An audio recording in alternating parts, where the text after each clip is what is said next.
Selamat datang dan jumpa kembali di cerita Mbak Jem. Dulu aku dibuang seperti sampah. Diusir saat perutku besar hanya demi wanita pemuas nafsu.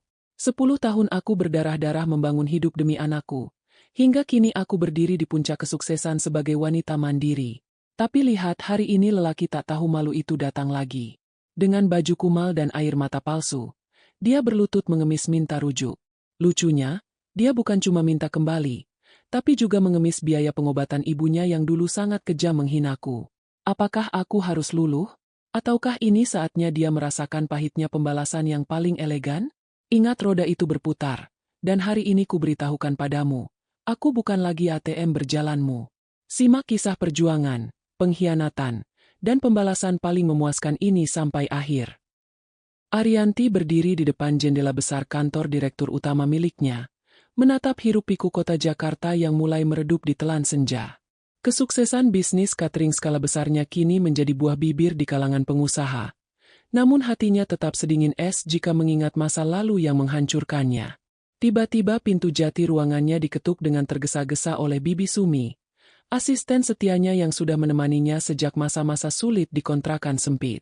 Wajah Bibi Sumi tampak pucat dan penuh keraguan saat menyampaikan bahwa ada seorang lelaki di lobi yang bersikeras ingin bertemu dengan pimpinan perusahaan. Tanpa perlu bertanya lebih lanjut, Arianti sudah bisa menebak siapa sosok yang berani menginjakan kaki di istananya setelah sekian lama menghilang tanpa kabar berita. Langkah kaki Arianti terdengar mantap saat ia menuruni tangga menuju lobi, di mana seorang pria dengan pakaian lusuh dan wajah kusam sedang duduk menunduk di sudut ruangan. Pria itu adalah Kiko, mantan suaminya yang dahulu membuangnya layaknya sampah saat ia sedang mengandung Bima dalam kondisi ekonomi yang sangat memprihatinkan. Saat Kiko mendongak dan melihat Arianti, matanya tampak berkaca-kaca, penuh dengan kepura-puraan yang sangat dikenal oleh Arianti sebagai senjata andalannya untuk menarik simpati. Kiko langsung berdiri dan mencoba mendekat. Namun Bibi Sumi dengan sigap menghalangi langkah pria itu agar tidak menyentuh majikannya yang kini sudah menjadi orang terpandang. Suasana di lobi menjadi sangat tegang karena para karyawan mulai melirik dan berbisik melihat adegan yang terasa seperti drama televisi di hadapan mereka.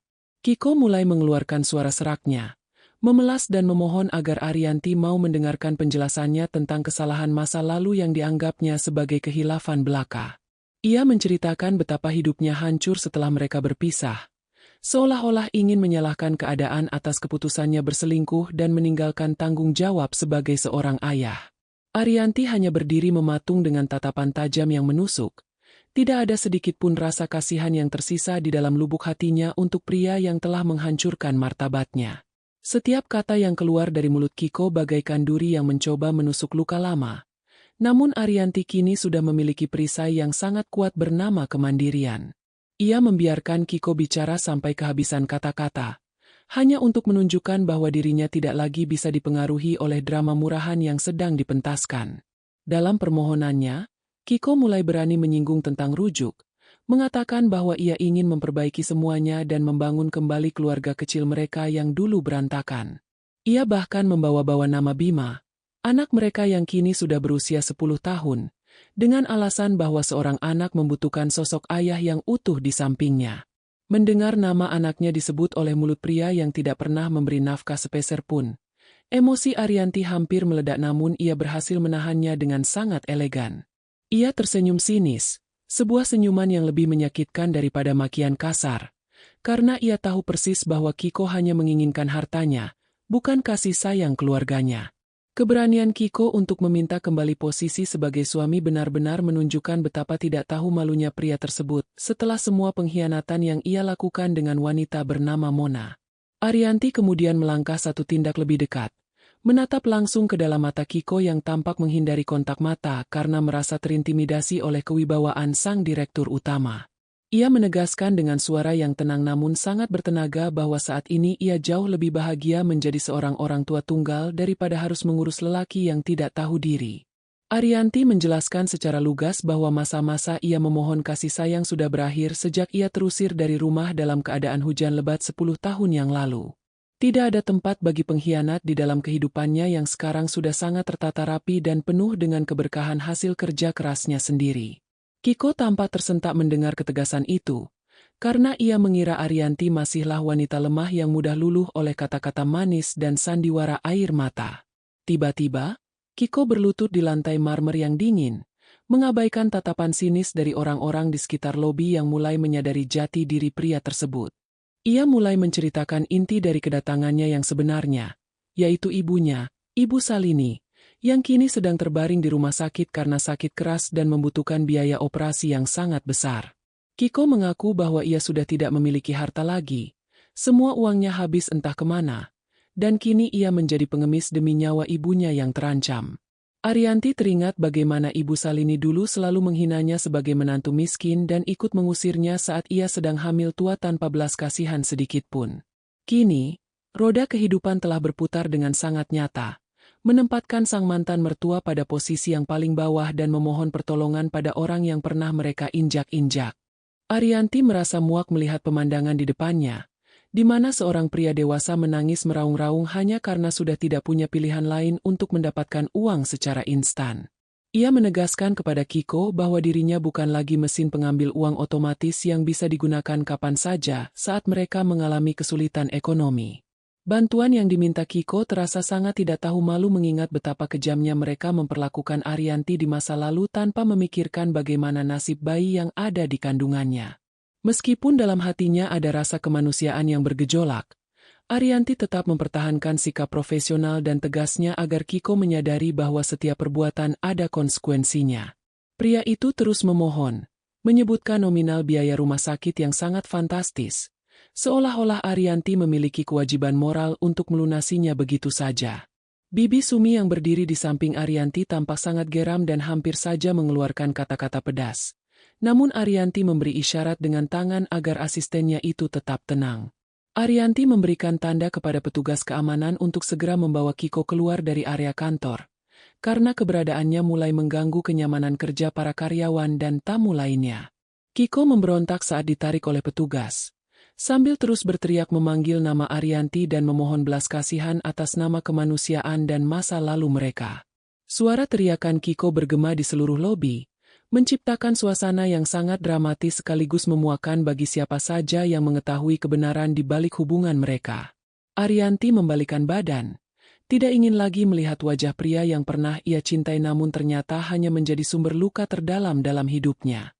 Kembali ke ruangannya, Arianti duduk di kursi kebesarannya dengan napas yang sedikit memburu, mencoba menenangkan pikiran yang sempat kacau karena kedatangan mendadak sang mantan suami. Ia tahu bahwa ini hanyalah awal dari gangguan yang akan dilakukan Kiko, karena pria seperti itu tidak akan menyerah begitu saja sebelum mendapatkan apa yang ia inginkan. Bayangan wajah Ibu Salini yang dulu sangat angkuh kini terlintas di benaknya, memberikan rasa sesak yang aneh namun juga sebuah pemahaman tentang arti sebuah keadilan Tuhan. Arianti memanggil Pak Amir Wahrianto melalui telepon, meminta sang pengacara pribadi untuk segera datang ke kantor guna membahas langkah hukum jika Kiko terus melakukan intimidasi atau gangguan. Fokus utamanya saat ini adalah melindungi Bima dan juga menjaga stabilitas perusahaan yang sudah ia bangun dengan tetesan keringat dan air mata selama bertahun-tahun. Di meja kerjanya, terdapat foto Bima yang sedang tersenyum ceria, menjadi pengingat bagi Arianti bahwa keputusan untuk menjadi wanita mandiri adalah pilihan terbaik yang pernah ia ambil.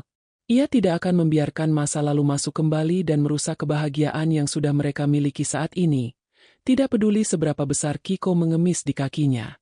Arianti menyadari bahwa kelemahan hati adalah celah bagi para antagonis untuk kembali berkuasa, dan ia sudah bersumpah tidak akan pernah memberikan celah itu sedikit pun. Ia memerintahkan sekretarisnya untuk memperketat akses masuk ke gedung dan tidak mengizinkan siapapun yang bernama Kiko atau keluarganya untuk mendekati area kantor maupun rumahnya. Tegas dan lugas, itulah prinsip yang ia pegang sekarang agar tidak ada lagi yang berani meremehkan martabatnya sebagai seorang wanita dan seorang ibu. Malam itu, Arianti pulang ke rumah dengan perasaan yang campur aduk, namun ia berusaha tetap terlihat ceria saat disambut oleh pelukan hangat dari Bima di pintu depan. Bima bercerita tentang prestasi belajarnya di sekolah dan hobinya yang baru, tanpa sedikit pun menanyakan tentang keberadaan ayahnya yang memang sudah dianggap tidak ada. Arianti bersyukur karena ia berhasil membesarkan Bima dengan penuh kasih sayang tanpa perlu bantuan dari sosok pria yang tidak bertanggung jawab seperti Kiko. Di meja makan, ia makan malam bersama Bima dan Bibi Sumi, mendiskusikan rencana pengembangan bisnis dan masa depan pendidikan Bima yang akan disekolahkan ke luar negeri. Kehidupan yang mereka jalani saat ini sudah sangat sempurna, dan kehadiran Kiko tadi sore hanyalah kerikil kecil yang tidak akan mampu meruntuhkan gunung keberhasilan yang sudah ia capai. Setelah Bima tidur, Arianti duduk di teras belakang sambil menatap bintang-bintang, merenungkan ucapan Kiko tentang sakitnya Ibu Salini yang terdengar sangat serius. Ada bagian dari dirinya yang merasa bahwa ini adalah bentuk balasan dari alam semesta atas segala keangkuhan yang pernah ditunjukkan oleh keluarga mantan suaminya tersebut. Namun, ia juga sadar bahwa dendam tidak boleh membutakan logikanya dalam menghadapi situasi yang menyangkut nyawa seseorang, meskipun orang itu pernah sangat jahat padanya. Ia harus tetap waspada karena ia tahu Kiko tidak datang hanya dengan masalah medis ibunya, melainkan ada niat terselubung yang jauh lebih berbahaya dari sekadar meminta bantuan biaya. Arianti menarik napas dalam-dalam, menyiapkan mentalnya untuk menghadapi hari esok yang mungkin akan membawa lebih banyak kejutan dan konflik dari masa lalunya yang kelam. Arianti memulai pagi di kantornya dengan perasaan yang tidak tenang meski jadwal rapat hari ini sangat padat. Firasatnya benar. Saat ia baru saja duduk untuk memeriksa laporan keuangan dari manajer catering pusat, telepon kantor berdering berulang kali dari bagian keamanan lobi. Kiko kembali datang, namun kali ini ia tidak sendiri. Ia membawa berkas-berkas rumah sakit yang berantakan dan foto Ibu Salini yang tampak terbaring lemah dengan berbagai selang menempel di tubuhnya. Arianti menarik napas panjang dan meminta Bibi Sumi untuk membawa Kiko ke ruang pertemuan kecil di lantai bawah, agar tidak mengganggu operasional kantor. Ia tidak ingin Kiko menginjakan kaki lagi di ruang kerjanya yang sakral, karena di sanalah semua strategi kesuksesannya dirancang tanpa campur tangan pria itu. Saat Arianti masuk ke ruang pertemuan, Kiko langsung menyodorkan surat diagnosa dokter yang menyatakan bahwa Ibu Salini menderita gagal ginjal kronis dan harus segera menjalani tindakan operasi serta cuci darah rutin. Kiko mengaku bahwa selama ini ia bekerja serabutan dan uang yang ia miliki sudah ludes dipakai oleh Mona untuk gaya hidup mewah yang tidak masuk akal. Mendengar nama Mona, Arianti teringat bagaimana wanita itu dulu sering mengirimkan pesan singkat berisi hinaan, menyebut Arianti sebagai wanita kuno yang tidak bisa bersolek. Sekarang, wanita yang dipuja-puja Kiko itu justru menjadi parasit yang menghisap habis harta suaminya sendiri hingga kering tanpa sisa. Kiko bersumpah bahwa ia sudah menyesal dan menyadari bahwa hanya Arianti yang memiliki hati tulus. Namun Arianti hanya menanggapi pernyataan itu dengan tatapan kosong. Arianti membaca sekilas berkas rumah sakit itu dengan teliti, memastikan bahwa ini bukan sekadar penipuan baru yang dirancang Kiko untuk mendapatkan uang tunai. Ia melihat nama Ibu Salini tertera jelas di sana, lengkap dengan stempel rumah sakit pemerintah yang menunjukkan bahwa kondisi medisnya memang sudah di tahap kritis. Kiko mulai bercerita dengan nada suara yang bergetar bahwa Ibu Salini sering memanggil nama Arianti dalam tidurnya dan memohon ampun atas segala kesalahan masa lalu. Arianti tahu bahwa ini mungkin hanya taktik Kiko untuk meluluhkan hatinya menggunakan rasa iba, sebuah trik lama yang dulu sering berhasil membuatnya luluh.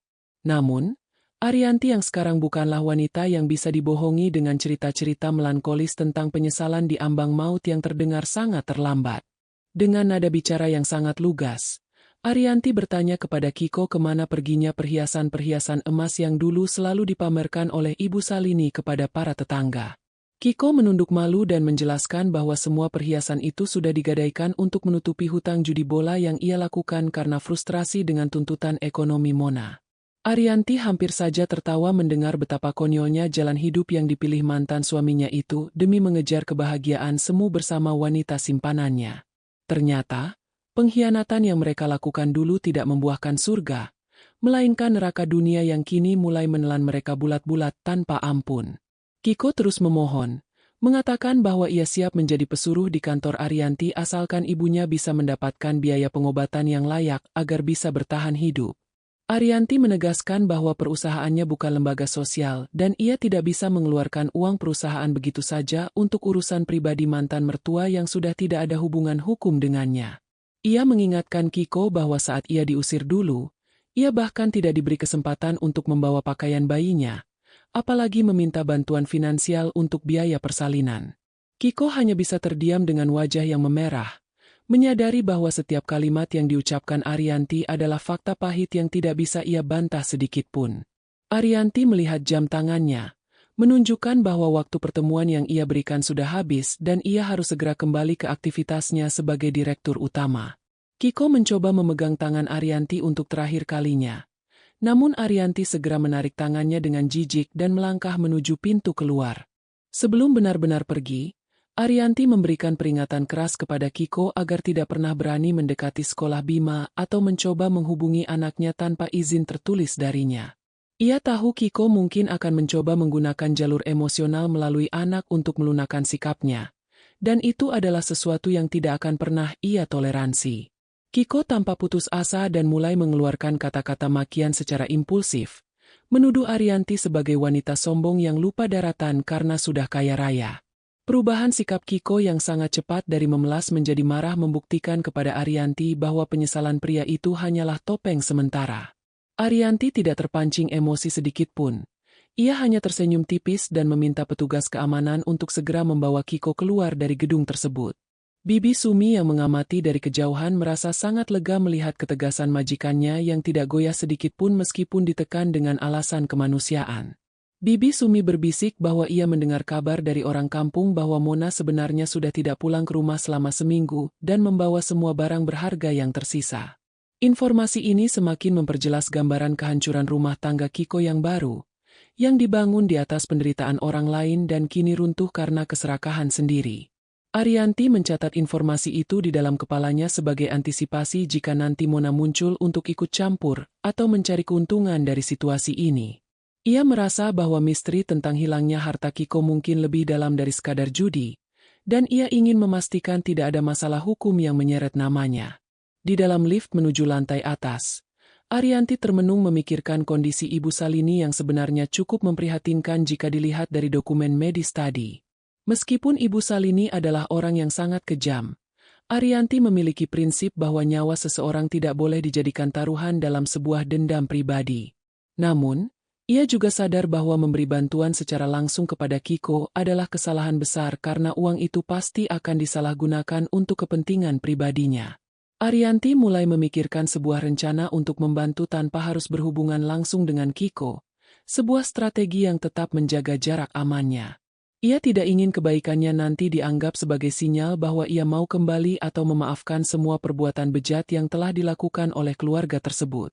Tiba di ruangannya, Arianti langsung memanggil Pak Amir Wahrianto untuk berkonsultasi mengenai status hukum aset-aset yang dulu pernah ia miliki namun dikuasai secara sepihak oleh Kiko. Ia menduga ada beberapa dokumen yang dipalsukan oleh Kiko dan Ibu Salini saat proses perceraian dulu untuk menguasai tabungan masa depan milik mendiang ayahnya. Pak Amir berjanji akan melakukan investigasi mendalam terhadap aliran dana masa lalu yang pernah dilaporkan raib secara misterius oleh Kiko dengan alasan investasi gagal. Jika terbukti ada penggelapan, maka Arianti memiliki senjata tambahan untuk memastikan Kiko tidak akan pernah bisa mengganggunya lagi secara hukum maupun finansial. Fokus Arianti kini terbagi antara menjalankan bisnisnya yang sedang berkembang pesat dan menyelesaikan urusan masa lalu yang mulai muncul ke permukaan. Arianti kemudian menghubungi asisten pribadinya untuk membatalkan semua janji makan siang karena ia merasa butuh waktu untuk sendiri dan menenangkan pikirannya yang mulai panas. Ia memesan makan siang dari dapur cateringnya sendiri, memastikan bahwa setiap menu yang ia sajikan kepada pelanggan adalah kualitas terbaik yang juga ia konsumsi. Sambil makan, ia melihat profil media sosial Kiko yang sudah lama tidak ia buka, dan ia menemukan beberapa foto lama yang menunjukkan Kiko dan Mona sedang berpesta. Foto-foto itu diambil pada saat yang sama ketika ia sedang berjuang mencari biaya untuk imunisasi Bima dengan cara bekerja lembur sebagai buruh cuci paha. Rasa sakit itu kembali muncul, memperkuat tekadnya untuk tetap teguh pada pendiriannya dan tidak memberikan ampunan yang tidak layak diterima oleh mereka. Kekecewaan Arianti terhadap Kiko sudah sampai pada tahap di mana ia tidak lagi merasa marah, melainkan hanya merasa sangat muak dan ingin segera menghapus jejak pria itu. Ia menyadari bahwa kesuksesan yang ia raih sekarang adalah bentuk balas dendam terbaik, karena tidak ada yang lebih menyakitkan bagi seorang mantan yang berkhianat selain melihat korbannya jauh lebih sukses.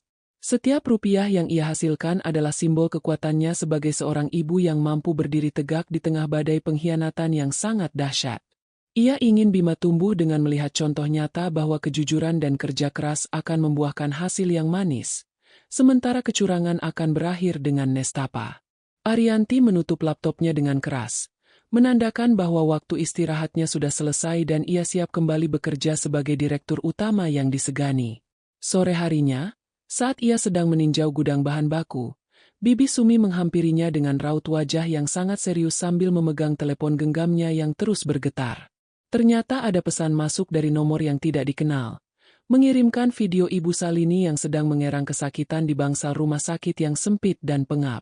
Arianti tahu ini adalah langkah putus asa Kiko untuk menyerang sisi psikologisnya dengan menunjukkan penderitaan fisik orang tuanya secara visual.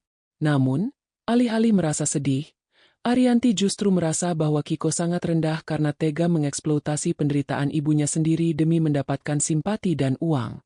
Ia memblokir nomor tersebut tanpa membalas sepatah kata pun, menunjukkan bahwa taktik kotor seperti itu tidak akan pernah berhasil menembus dinding pertahanan yang sudah ia bangun. Arianti duduk di kursi kerjanya dengan tatapan dingin setelah memblokir nomor misterius yang mengirimkan video penderitaan Ibu Salini. Ia segera memanggil Pak Amir Wahrianto ke kantornya untuk mendiskusikan temuan awal mengenai aset masa lalu yang sempat dibahas sebelumnya. Pak Amir datang dengan membawa map coklat tebal yang berisi catatan perbankan dari 10 tahun yang lalu, saat Arianti masih berstatus istri sah Kiko. Berdasarkan investigasi cepat, Pak Amir menemukan adanya aliran dana yang mencurigakan dari rekening tabungan pendidikan yang seharusnya milik Arianti ke sebuah rekening atas nama Ibu Salini. Ternyata, uang asuransi kematian ayah Arianti yang dulu diklaim ludes karena kerugian bisnis, sebenarnya telah dipindahkan secara diam-diam oleh Kiko atas perintah ibunya. Kenyataan ini membuat napas Arianti sesak karena ia baru menyadari bahwa pengkhianatan mereka jauh lebih sistematis dan jahat daripada yang ia bayangkan selama ini. Mereka bukan hanya mengkhianati komitmen pernikahan, tetapi juga merampok harta yatim yang menjadi hak Arianti untuk membesarkan Bima.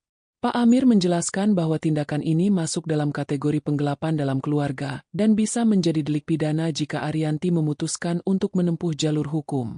Arianti mengepalkan tangannya di atas meja, menyadari bahwa penderitaan yang ia alami dulu adalah hasil dari skenario licik yang disusun rapi oleh mantan mertuanya.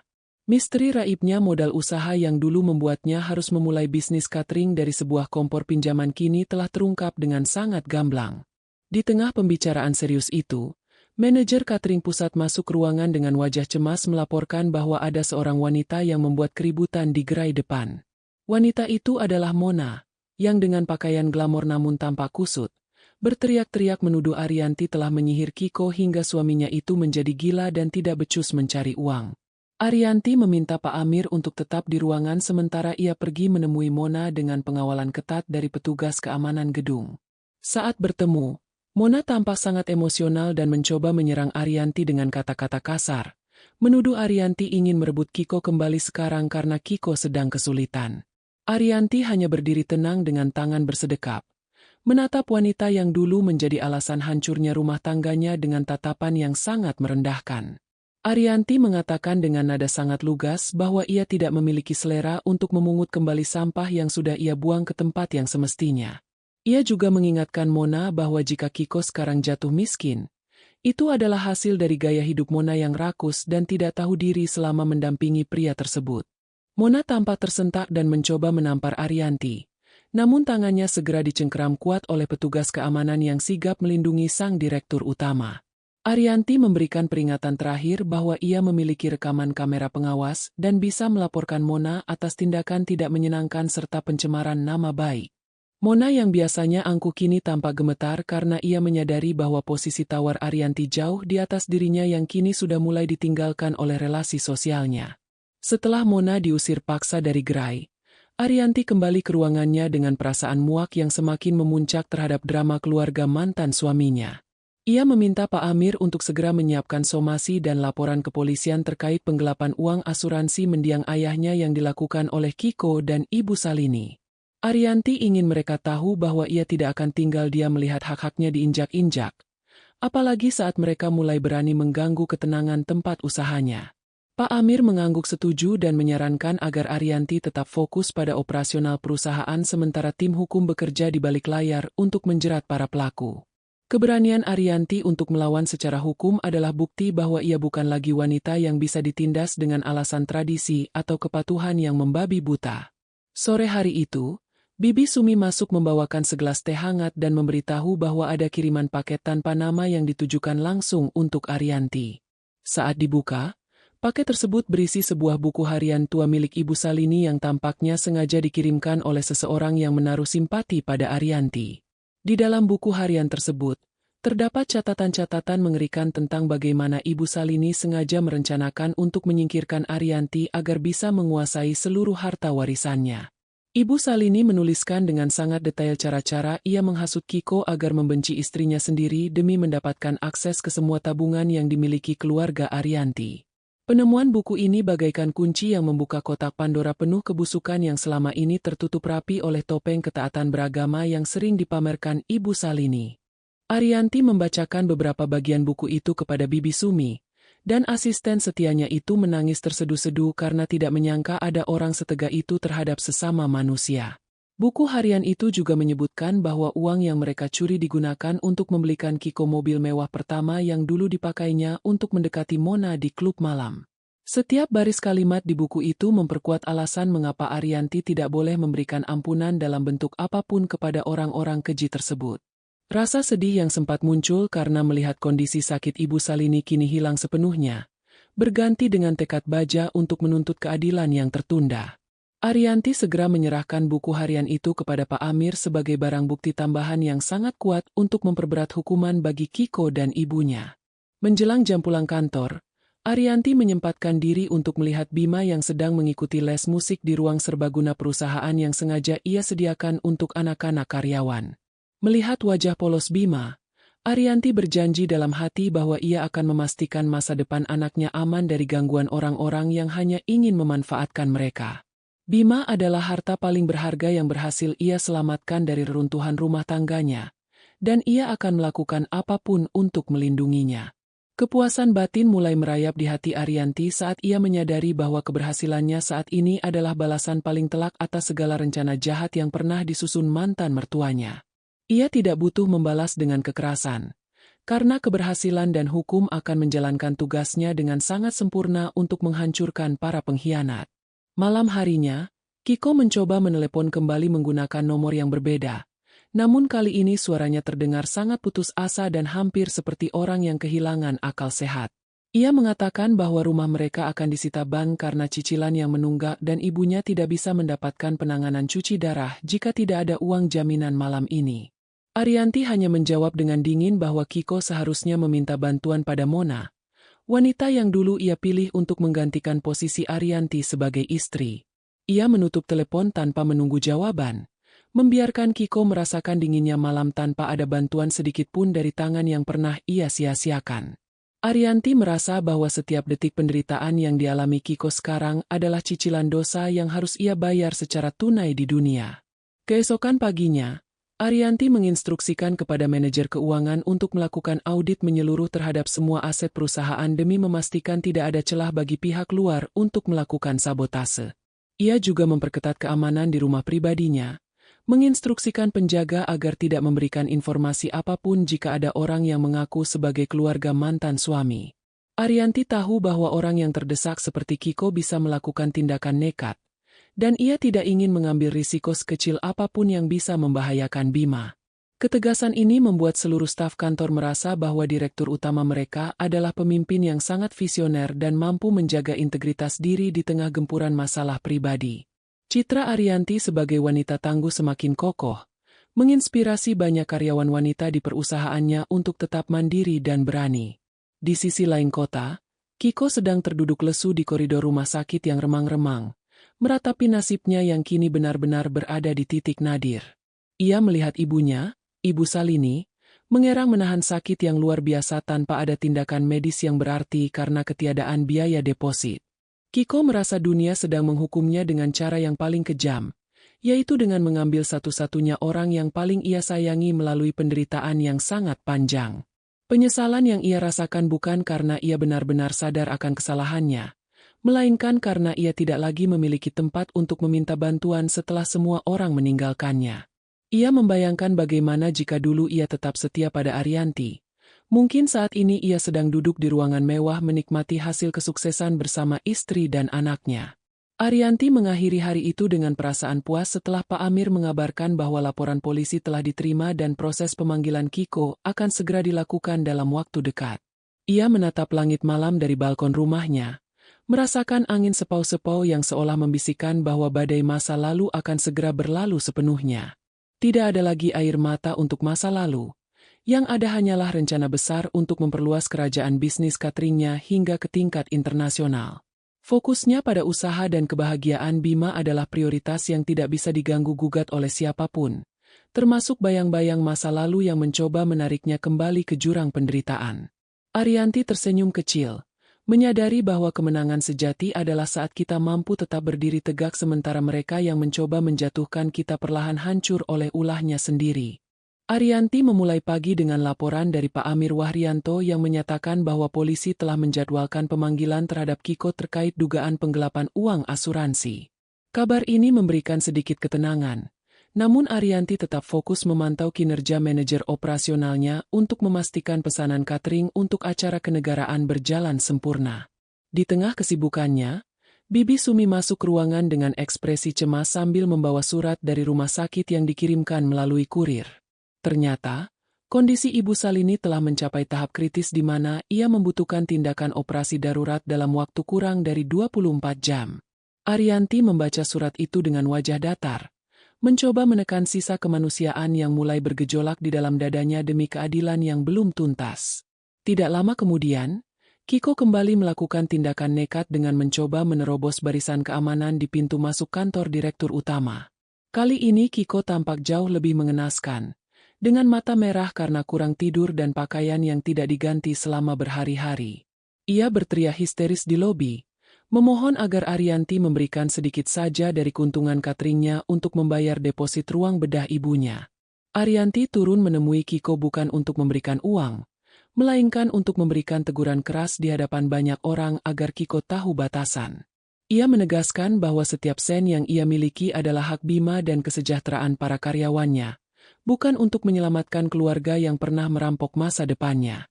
Kiko bersimpuh di kaki Arianti, mengakui bahwa Mona telah benar-benar pergi dengan membawa sisa uang yang ia kumpulkan dari menjual barang-barang rumah tangga. Mona bahkan memblokir nomor Kiko dan menghilang bersama lelaki lain, meninggalkan Kiko sendirian menanggung beban penyakit ibunya yang kian parah. Arianti hanya menatap pemandangan itu tanpa emosi, merasa bahwa pengkhianatan Mona kepada Kiko adalah bentuk keadilan yang sangat puitis dari alam semesta. Ia mengingatkan Kiko bahwa dulu ia juga pernah bersimpuh memohon agar tidak diusir saat perutnya sedang besar.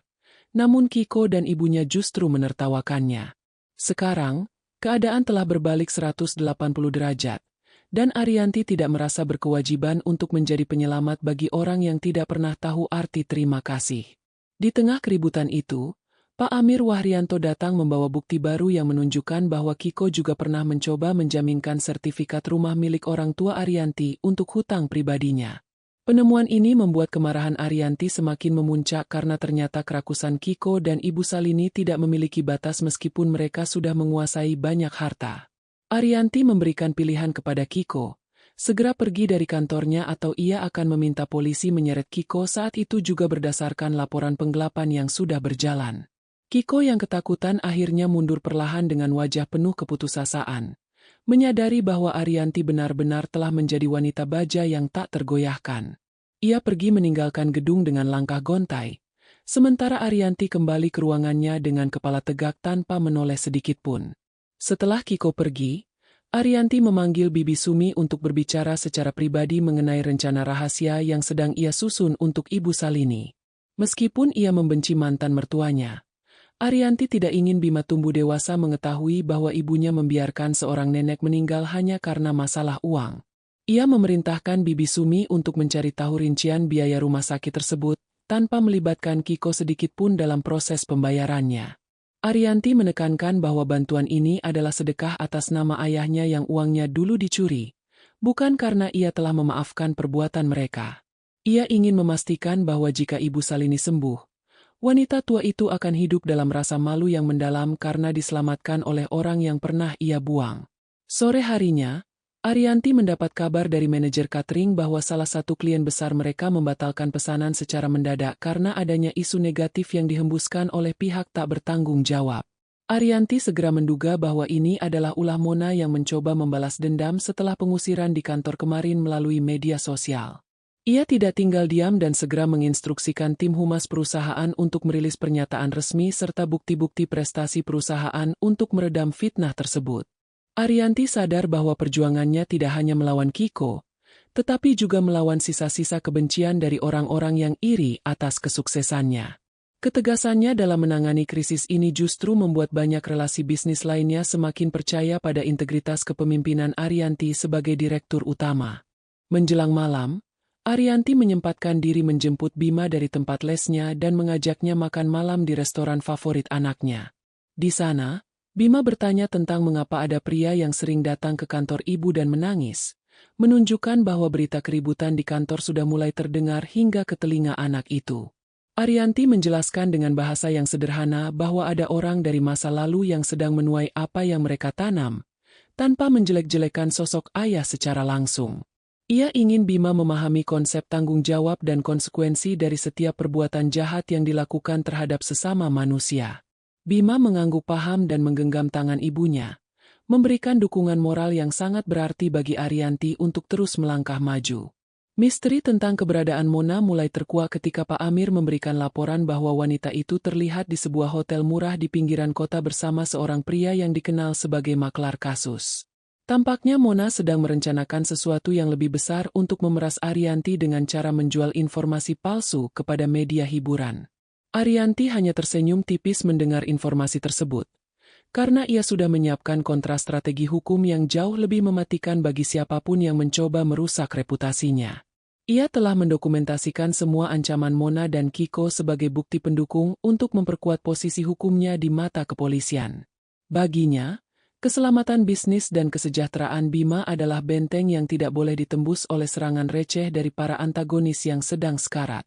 Malam itu, di bangsal rumah sakit, Ibu Salini mulai sadar dari komanya sesaat dan melihat Kiko yang tertidur di kursi kayu dengan wajah yang sangat menyedihkan. Ibu Salini menangis menyadari bahwa putra kebanggaannya kini telah menjadi gembel akibat keputusannya sendiri yang selalu memanjakan nafsu Kiko. Ia teringat wajah Arianti yang dulu selalu sabar melayaninya meski ia maki setiap hari, dan rasa penyesalan mulai menggerogoti hatinya yang sudah renta. Namun, rasa bangga yang berlebihan membuatnya tetap enggan untuk mengakui kesalahan secara terbuka, meski ia tahu kematian sudah mengintip di balik pintu kamar rumah sakit. Penderitaan fisik yang ia rasakan seolah tidak ada apa-apanya dibandingkan dengan beban dosa yang kini terasa sangat berat menghimpit dadanya. Arianti di rumahnya sedang meninjau laporan keuangan bulanan yang menunjukkan grafik kenaikan laba yang sangat signifikan dari cabang barunya. Ia menyadari bahwa fokus pada usaha adalah kunci utama mengapa ia bisa pulih begitu cepat dari keterpurukan pasca perceraian yang menyakitkan. Setiap keberhasilan yang ia raih adalah tamparan keras bagi Kiko yang dulu meremehkan kemampuannya sebagai seorang istri dan ibu rumah tangga. Ia tidak lagi membutuhkan pengakuan dari keluarga mantan suaminya, karena dunia sudah mengakui kapasitasnya sebagai wanita pengusaha yang sukses. Kepuasan ini terasa jauh lebih nikmat daripada sekadar kata maaf yang dipaksakan oleh keadaan yang sedang terdesak. Babak baru perseteruan ini akan segera dimulai ketika Pak Amir Wahrianto mengabarkan bahwa berkas laporan penggelapan sudah lengkap dan siap dilimpahkan ke kejaksaan. Arianti merasa bahwa ini adalah waktu yang tepat untuk menyelesaikan semuanya secara tuntas agar tidak ada lagi gangguan di masa depan.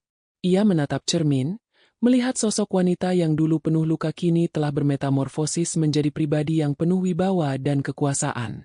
Tidak ada lagi ruang untuk keraguan dalam hatinya, karena setiap langkah yang ia ambil didasari oleh keinginan untuk memberikan keadilan bagi dirinya dan masa depan Bima. Besok akan menjadi hari yang panjang, namun Arianti sudah siap menghadapi badai apapun yang akan datang menerjang. Pesan singkat masuk ke ponsel Arianti dari nomor Bibi Sumi yang menyatakan bahwa deposit operasi Ibu Salini sudah dibayarkan melalui perantara pihak ketiga sehingga rumah sakit segera melakukan tindakan. Arianti mematikan ponselnya dengan tenang, merasa bahwa ia telah menjalankan kewajibannya sebagai manusia tanpa harus mengorbankan harga dirinya sebagai mantan istri yang teraniaya. Biarlah operasi itu berjalan, Dan biarlah Kiko tetap merasa kebingungan tentang siapa malaikat penolong yang masih peduli pada nyawa ibunya. Arianti ingin tetap menjadi bayangan yang memberikan pelajaran hidup paling berharga bagi mereka. Bahwa kebaikan tetap bisa datang dari orang yang paling disakiti. Namun itu bukan berarti pintu maaf telah terbuka untuk kembali bersama. Arianti menerima laporan dari Bibi Sumi bahwa operasi Ibu Salini berjalan lancar. Namun kondisi ekonominya tetap di titik nadir karena pihak rumah sakit mulai menagih biaya perawatan pasca operasi yang terus membengkak. Arianti sengaja merahasiakan identitasnya sebagai penyokong dana agar Kiko tidak memiliki celah untuk merasa besar kepala atau mengira ada kesempatan untuk kembali. Fokus utamanya tetap pada ekspansi bisnis catering, di mana ia baru saja menandatangani kontrak besar dengan sebuah perusahaan multinasional untuk menjadi penyedia makan siang harian. Ia memantau kinerja manajer operasional dengan sangat ketat guna memastikan standar kualitas tetap terjaga meski volume produksi meningkat tajam. Setiap keberhasilan bisnis yang diraihnya terasa seperti udara segar yang membersihkan sisa-sisa sesak akibat perlakuan buruk keluarga Kiko di masa lalu. Di saat yang sama, Kiko mulai kehilangan akal sehatnya karena terus dikejar oleh penagih hutang yang dipicu oleh ulah Mona sebelum wanita itu melarikan diri. Kiko mencoba mencari keberadaan Mona ke berbagai tempat. Namun ia justru menemukan kenyataan pahit bahwa Mona telah menjual mobil terakhir yang ia miliki menggunakan surat kuasa palsu. Kiko kini benar-benar menjadi gelandangan yang hanya bisa meratap di koridor rumah sakit. Berharap ada mukjizat yang menjatuhkan uang dari langit untuk membayar obat-obatan ibunya. Ia sempat mencoba menghubungi rekan-rekan bisnis lamanya. Namun tidak ada satupun yang mau mengangkat telepon karena reputasi Kiko sudah hancur total sebagai pria yang tidak bertanggung jawab. Kehancuran ini dialami Kiko secara bertubi-tubi sebagai bentuk balasan instan atas pengkhianatan yang ia lakukan terhadap Arianti dan Bima. Misteri tentang penggelapan uang asuransi mendiang ayah Arianti semakin menemui titik terang saat Pak Amir Wahrianto berhasil menemukan saksi kunci, yaitu seorang mantan karyawan bank yang dulu membantu Kiko melakukan transaksi ilegal tersebut.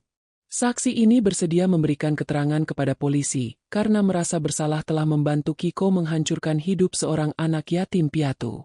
Arianti merasa sangat bersyukur karena kebenaran mulai terungkap satu persatu seiring dengan meningkatnya kesuksesan yang ia jalani saat ini. Ia menginstruksikan Pak Amir untuk memastikan bahwa bukti ini segera masuk ke dalam berita acara pemeriksaan agar hukuman bagi Kiko bisa segera diproses tanpa hambatan. Keadilan bagi mendiang ayahnya adalah janji suci yang harus ia tunaikan agar ia bisa hidup tenang tanpa beban sejarah yang kelam. Ibu Salini yang mulai pulih di bangsa rumah sakit terpaksa harus menerima kenyataan bahwa ia dipindahkan ke ruangan kelas paling rendah karena dana deposit yang dikirimkan orang misterius hanya cukup untuk tindakan operasi. Ia harus berbagi ruangan dengan banyak pasien lain yang berisik dan pengap. Sesuatu yang dulu sangat ia benci dan selalu ia hina. Di sana, ia sering menangis meratapi nasibnya dan bertanya-tanya mengapa Kiko tidak mampu memberikannya fasilitas mewah seperti saat mereka masih menguasai uang Arianti. Rasa penyesalannya mulai muncul bukan karena ia menyadari dosanya, melainkan karena ia merindukan kenyamanan yang dulu diberikan oleh menantu yang selalu ia remehkan tersebut. Ia mulai menyadari bahwa tanpa Arianti, putranya hanyalah seorang lelaki lemah yang tidak bisa berbuat apa-apa tanpa modal harta yang dicuri. Arianti menyempatkan diri untuk menghabiskan waktu bersama Bima di akhir pekan dengan mengajaknya berkunjung ke panti asuhan untuk berbagi kebahagiaan. Ia ingin Bima tumbuh menjadi anak yang memiliki empati tinggi dan tidak sombong meski kini mereka hidup dalam kemewahan yang melimpah. Bima sangat menikmati kegiatan tersebut dan bercerita kepada Arianti bahwa ia ingin menjadi orang hebat agar bisa menolong banyak orang, sama seperti ibunya. Mendengar perkataan tulus dari anaknya, Arianti merasa bahwa segala pengorbanan dan air mata yang ia keluarkan 10 tahun lalu telah terbayar lunas. Ia tidak butuh sosok ayah untuk Bima jika sosok itu hanya akan memberikan contoh buruk tentang ketidakjujuran dan pengkhianatan dalam hidup.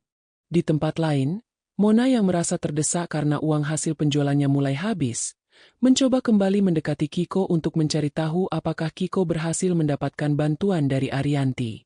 Namun, saat melihat Kiko yang sudah hancur dan tidak punya apa-apa lagi, Mona justru menghina Kiko sebagai lelaki pecundang yang tidak berguna. Pertengkaran hebat terjadi di area parkir rumah sakit, di mana mereka saling menyalahkan atas kehancuran hidup masing-masing tanpa ada yang mau mengalah. Arianti yang kebetulan lewat untuk memberikan arahan pada tim catering rumah sakit tersebut melihat kejadian itu dari dalam mobilnya dengan perasaan yang sangat tenang. Ia melihat bagaimana dua orang pengkhianat itu kini saling memangsa satu sama lain. Sebuah tontonan yang jauh lebih memuaskan daripada sekadar balas dendam fisik. Kiko yang merasa sangat terhina oleh ucapan Mona akhirnya menyadari bahwa wanita itu hanyalah parasit yang mencintainya karena uang, bukan karena ketulusan. Ia teringat kembali bagaimana Arianti dulu tetap setia mendampinginya saat ia masih memulai karir dari bawah meski sering ia abaikan demi kesenangan pribadinya. Penyesalan itu datang menghantam dadanya dengan sangat keras. Namun ia tahu bahwa pintu hati Arianti sudah tertutup rapat dan terkunci dengan ribuan gembok kemandirian. Kiko mencoba mendekati mobil Arianti yang sedang meluncur keluar. Namun ia terjatuh di aspal yang panas karena kelelahan dan rasa lapar yang melilit perutnya. Arianti tidak berhenti. Ia terus melaju menuju kantornya untuk melanjutkan tugasnya sebagai direktur utama yang profesional dan tidak terpengaruh oleh drama jalanan.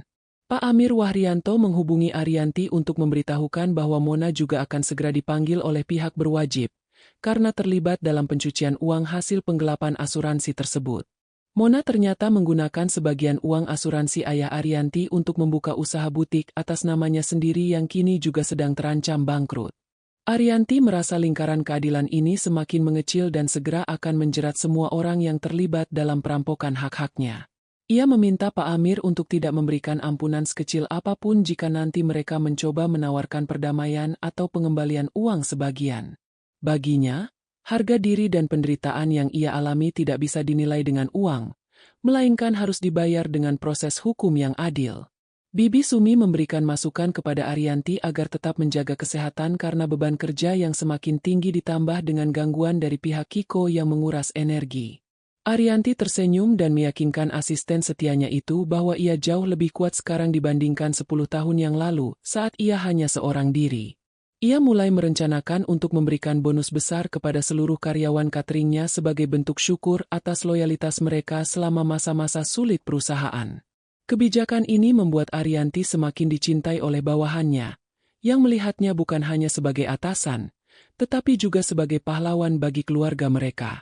Kesejahteraan orang-orang di sekitarnya adalah bukti nyata bahwa kesuksesannya membawa berkah bagi banyak jiwa yang membutuhkan pekerjaan dan penghidupan yang layak. Menjelang sore, Arianti menerima pesan dari rumah sakit bahwa Ibu Salini mengalami penurunan kondisi lagi karena tekanan batin yang luar biasa. Arianti hanya mengangguk dan menginstruksikan tim medis untuk memberikan perawatan standar tanpa perlu tindakan istimewa yang mahal lagi. Ia merasa bahwa ia sudah memberikan kesempatan hidup kedua bagi mantan mertuanya itu melalui biaya operasi, dan sisanya adalah urusan Ibu Salini dengan Tuhan. Ia tidak ingin lagi terseret lebih dalam ke dalam pusaran masalah keluarga Kiko yang hanya akan menghambat produktivitasnya sebagai pemimpin perusahaan. Baginya, batasan antara kemanusiaan dan kebodohan harus ditarik dengan jelas agar ia tidak kembali menjadi korban eksploitasi emosional. Arianti menutup harinya dengan memeriksa kembali draft pengembangan usaha cateringnya keluar kota yang akan dimulai bulan depan dengan sistem manajer wilayah yang kompeten. Ia merasa masa depannya sangat cerah dan penuh dengan peluang yang tidak terbatas selama ia tetap fokus pada nilai-nilai integritas dan kerja keras. Gangguan dari Kiko dan Mona dianggapnya sebagai ujian mental yang justru memperkuat karakter kepemimpinannya di mata dunia bisnis yang kejam. Ia tahu bahwa akhir dari cerita ini akan sangat memuaskan bagi dirinya dan Bima, sementara para antagonis akan terus tenggelam dalam lumpur kemiskinan dan penyesalan. Arianti menarik napas dalam, menatap foto mendiang ayahnya, dan berbisik bahwa keadilan sebentar lagi akan benar-benar tegak dengan sempurna. Kiko yang kini tidak punya pilihan lain mulai mencoba mencari pekerjaan kasar sebagai kuli panggul di pasar untuk sekadar bisa membeli makan dan biaya cuci darah ibunya. Namun, tubuhnya yang tidak terbiasa bekerja berat segera merasa lelah dan ia seringkali dimaki oleh mandor pasar karena kerjanya yang lamban dan sering melamun. Pemandangan ini sangat kontras dengan gaya hidupnya dulu saat ia masih bisa berfoya-foya menggunakan uang hasil curian dari asuransi ayah Arianti. Karma tidak pernah salah alamat. Dan Kiko sedang merasakan bagaimana rasanya menjadi orang yang tidak punya harga diri di mata masyarakat. Di sisi lain, Arianti terus melangkah maju, membangun masa depan yang gemilang bersama Bima tanpa pernah menoleh ke belakang lagi. Arianti duduk di kursi kerjanya dengan tenang saat Pak Amir Wahrianto datang membawa dokumen hasil audit terbaru yang sangat mengejutkan. Ternyata, selama ini Mona tidak hanya menghabiskan uang Kiko, tetapi dia juga telah lama bekerja sama dengan kompetitor bisnis catering Arianti untuk mensabotase kontrak-kontrak besar milik perusahaan. Pengkhianatan ini melibatkan pencurian data manajer operasional yang dilakukan melalui orang dalam yang telah disuap oleh Mona menggunakan sisa uang asuransi ayah Arianti. Mendengar hal ini, Arianti tidak merasa panik melainkan merasa mendapatkan momentum yang tepat untuk menghancurkan Mona secara total melalui jalur hukum yang sah. Ia segera memerintahkan Pak Amir untuk melakukan tindakan pemutusan hubungan kerja secara tidak hormat kepada oknum karyawan tersebut dan melaporkannya ke pihak berwajib atas tuduhan spionase bisnis. Di sisi lain kota, Kiko sedang mengalami penderitaan fisik yang luar biasa karena tubuhnya mulai tidak kuat menahan kerasnya pekerjaan sebagai kuli panggul di pasar. Setiap kali ia mengangkat beban berat, ia teringat bagaimana Arianti dulu harus menggendong Bima sambil memasak pesanan catering demi membantunya membayar cicilan rumah yang selalu ia abaikan. Rasa sakit di punggungnya tidak seberapa dibandingkan dengan rasa malu saat ia melihat salah satu truk pengangkut catering milik Arianti melintas dengan logo yang sangat megah di badan kendaraan tersebut. Kiko menyadari bahwa ia telah membuang permata demi segenggam batu kali yang kini justru menghancurkan kakinya sendiri, hingga tidak bisa berjalan tegak. Kehancuran harga dirinya semakin lengkap saat ia mendapati kenyataan bahwa teman-teman lamanya yang dulu sering ia traktir kini justru pura-pura tidak mengenalnya saat berpapasan di jalan. Misteri tentang aset masa lalu kembali terkuak saat Bibi Sumi menemukan sebuah amplop tua di gudang lama rumah peninggalan orang tua Arianti yang ternyata berisi sertifikat tanah di daerah berkembang yang selama ini dianggap hilang. Sertifikat itu ternyata disembunyikan oleh Ibu Salini bertahun-tahun yang lalu agar Arianti tidak bisa menjualnya saat mereka sedang mengalami krisis ekonomi keluarga. Arianti merasa bahwa Tuhan sedang menunjukkan jalan keadilan dengan cara mengembalikan semua haknya tepat di saat ia sudah tidak lagi mengharapkan apa-apa dari masa lalu. Ia segera membawa sertifikat itu ke notaris untuk dilakukan balik nama secara resmi atas namanya sendiri sebagai ahli waris tunggal yang sah. Penemuan ini menambah pundi-pundi kekayaannya berkali-kali lipat, yang segera ia rencanakan untuk membangun yayasan pendidikan atas nama ayahnya. Kondisi Ibu Salini di rumah sakit semakin memprihatinkan karena ia mulai mengalami komplikasi akibat stres yang luar biasa memikirkan nasib Kiko yang kini jadi gelandangan. Dalam masa kritisnya, ia sering berhalusinasi melihat sosok ayah Arianti yang menagih janji atas perlindungan yang seharusnya diberikan kepada anaknya. Ibu Salini sering berteriak ketakutan di tengah malam, membuat pasien lain di bangsal kelas ekonomi tersebut merasa terganggu dan mengeluh kepada perawat. Kiko yang datang menjenguk hanya bisa duduk bersimpuh di lantai samping tempat tidur ibunya sambil menangis tanpa suara, karena ia tidak punya uang untuk membelikan obat penenang. Mereka berdua kini merasakan bagaimana rasanya hidup dalam ketakutan dan ketidakpastian. Persis seperti yang dirasakan Arianti saat mereka mengusirnya 10 tahun silam. Mona yang merasa posisinya terancam karena polisi mulai mengendus keterlibatannya dalam spionase bisnis, mencoba melakukan langkah nekat dengan memeras Arianti secara langsung. Ia mengirimkan pesan ancaman bahwa ia akan menyebarkan berita bohong tentang kualitas bahan baku catering Arianti jika tidak diberikan uang tutup mulut sebesar 1 miliar rupiah. Arianti hanya tertawa kecil membaca pesan tersebut dan langsung menyerahkan bukti pesan singkat itu kepada Pak Amir Wahrianto sebagai bukti tambahan kasus pemerasan.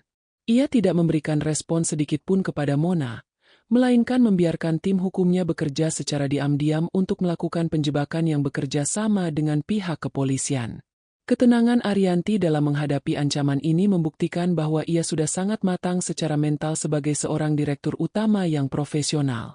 Arianti menyempatkan diri untuk mengajak Bima melihat lokasi tanah yang baru saja ditemukan kembali tersebut, menjelaskan bahwa suatu saat nanti di sana akan dibangun sekolah untuk anak-anak kurang mampu.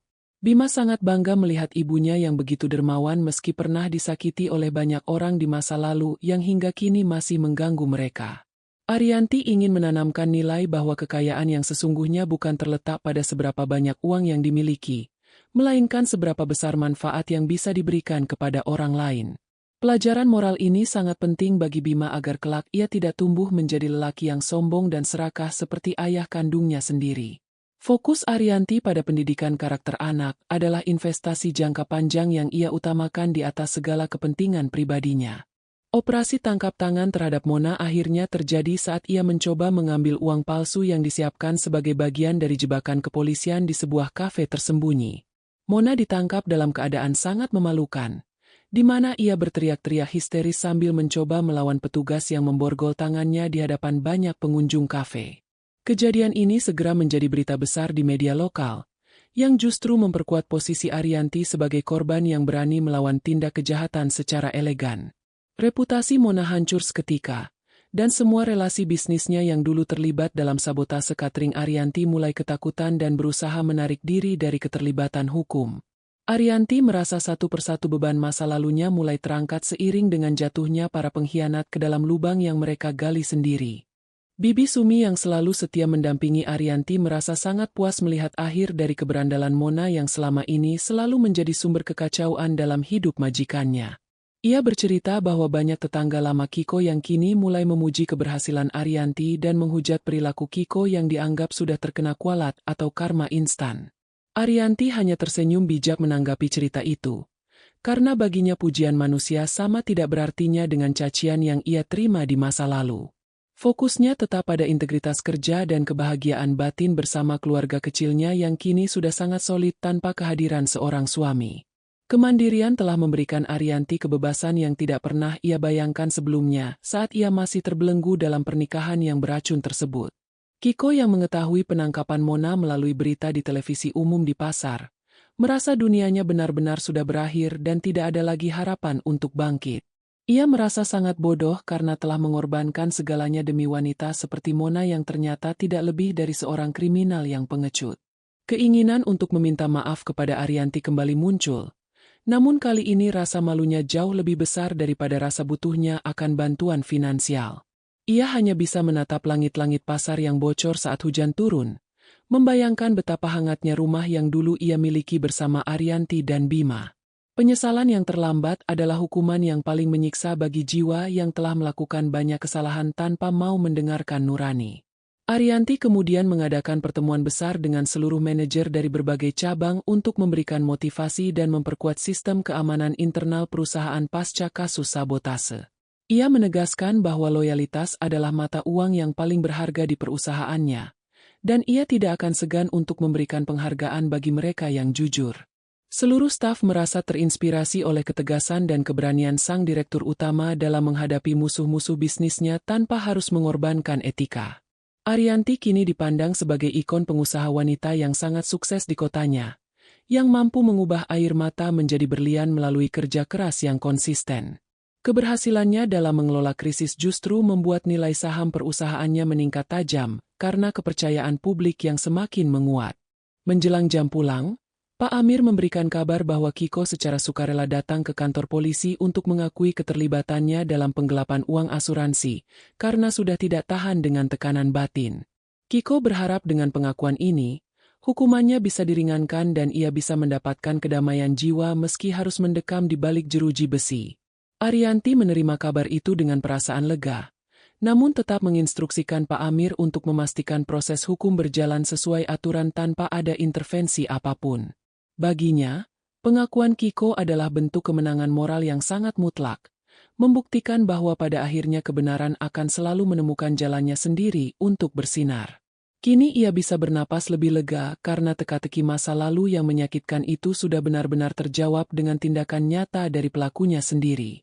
Arianti menutup harinya dengan makan malam tenang bersama Bima, mendengarkan anak itu bermain piano dengan alunan nada yang sangat indah dan menyejukkan hati. Ia merasa hidupnya sudah sangat lengkap dan tidak ada lagi lubang yang perlu diisi oleh kehadiran orang baru yang belum tentu tulus mencintainya.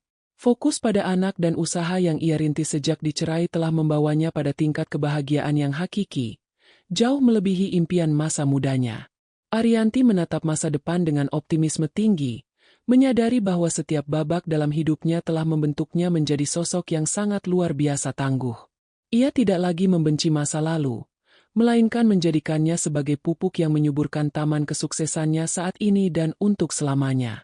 Arianti menerima kabar dari Pak Amir Wahrianto bahwa proses hukum terhadap Kiko dan Mona mulai memasuki tahap persidangan awal. Meskipun jadwal kerjanya sebagai direktur utama sangat padat dengan rencana pembukaan cabang baru di luar pulau, Arianti tetap menyisihkan waktu untuk memantau setiap perkembangan kasus ini melalui tim hukumnya. Ia ingin memastikan bahwa tidak ada satupun celah bagi para pengkhianat itu untuk lolos dari jeratan hukum atas penggelapan uang asuransi mendiang ayahnya. Di saat yang sama, manajer keuangan melaporkan bahwa pertumbuhan laba perusahaan mencapai angka tertinggi sejak pertama kali didirikan. Sebuah pencapaian yang membuktikan bahwa fokus pada kerja keras jauh lebih berharga daripada menyimpan dendam yang tidak berkesudahan. Arianti merasa bahwa setiap kesuksesan finansial yang ia raih saat ini adalah bentuk pemulihan nama baik keluarganya yang sempat dihancurkan oleh keserakahan Kiko dan Ibu Salini. Misteri tentang bagaimana Kiko bisa begitu tega menghasut ayahnya sendiri sebelum meninggal mulai terkuak melalui keterangan saksi-saksi baru di kepolisian. Ternyata, Kiko sempat memalsukan surat wasiat dan tanda tangan ayah Arianti saat sang ayah sedang dalam kondisi kritis di rumah sakit bertahun-tahun yang lalu. Arianti merasa dadanya sesak membayangkan betapa jahatnya pria yang pernah ia cintai itu, yang tega mengkhianati orang tua sendiri demi mengejar kemewahan sesaat bersama Mona. Keteguhan hati Arianti untuk tidak memberikan ampunan semakin bulat setelah ia mengetahui fakta yang sangat memilukan ini dari Pak Amir. Ia menyadari bahwa selama ini ia telah hidup berdampingan dengan seorang monster yang bersembunyi di balik wajah memelas dan janji-janji manis yang ternyata palsu. Kondisi Kiko di dalam sel tahanan sementara sangat mengenaskan karena ia terus-menerus mengalami depresi dan merasa dihantui oleh rasa bersalah yang luar biasa. Ia tidak lagi memiliki akses terhadap kemewahan. Bahkan untuk sekadar makan enak pun ia harus bergantung pada belas kasihan sesama tahanan karena tidak ada keluarga yang menjenguknya. Kiko mencoba berkirim surat kepada Arianti melalui petugas, memohon agar Arianti mau mencabut laporan kepolisian demi masa tua Ibu Salini yang kini sekarat. Arianti membaca surat itu tanpa ekspresi, lalu merobeknya di depan Bibi Sumi, menunjukkan bahwa hatinya sudah benar-benar tertutup untuk segala bentuk negosiasi emosional yang manipulatif. Ia tidak ingin terjebak dalam lubang yang sama untuk kedua kalinya hanya karena rasa kasihan yang disalahgunakan oleh orang yang tidak tahu diri. Ibu Salini di rumah sakit sudah diizinkan pulang namun ia tidak memiliki rumah untuk dituju karena semua aset mereka sudah disita oleh bank dan pihak berwajib. Ia terpaksa tinggal di sebuah panti jompo kelas bawah yang biaya bulanannya dibayar oleh seorang donatur anonim, yang tak lain adalah Arianti melalui tangan Pak Amir. Di sana, Ibu Salini menghabiskan waktu dengan melamun dan sering berteriak memanggil nama Kiko serta meminta maaf kepada Arianti dalam ketidaksadarannya.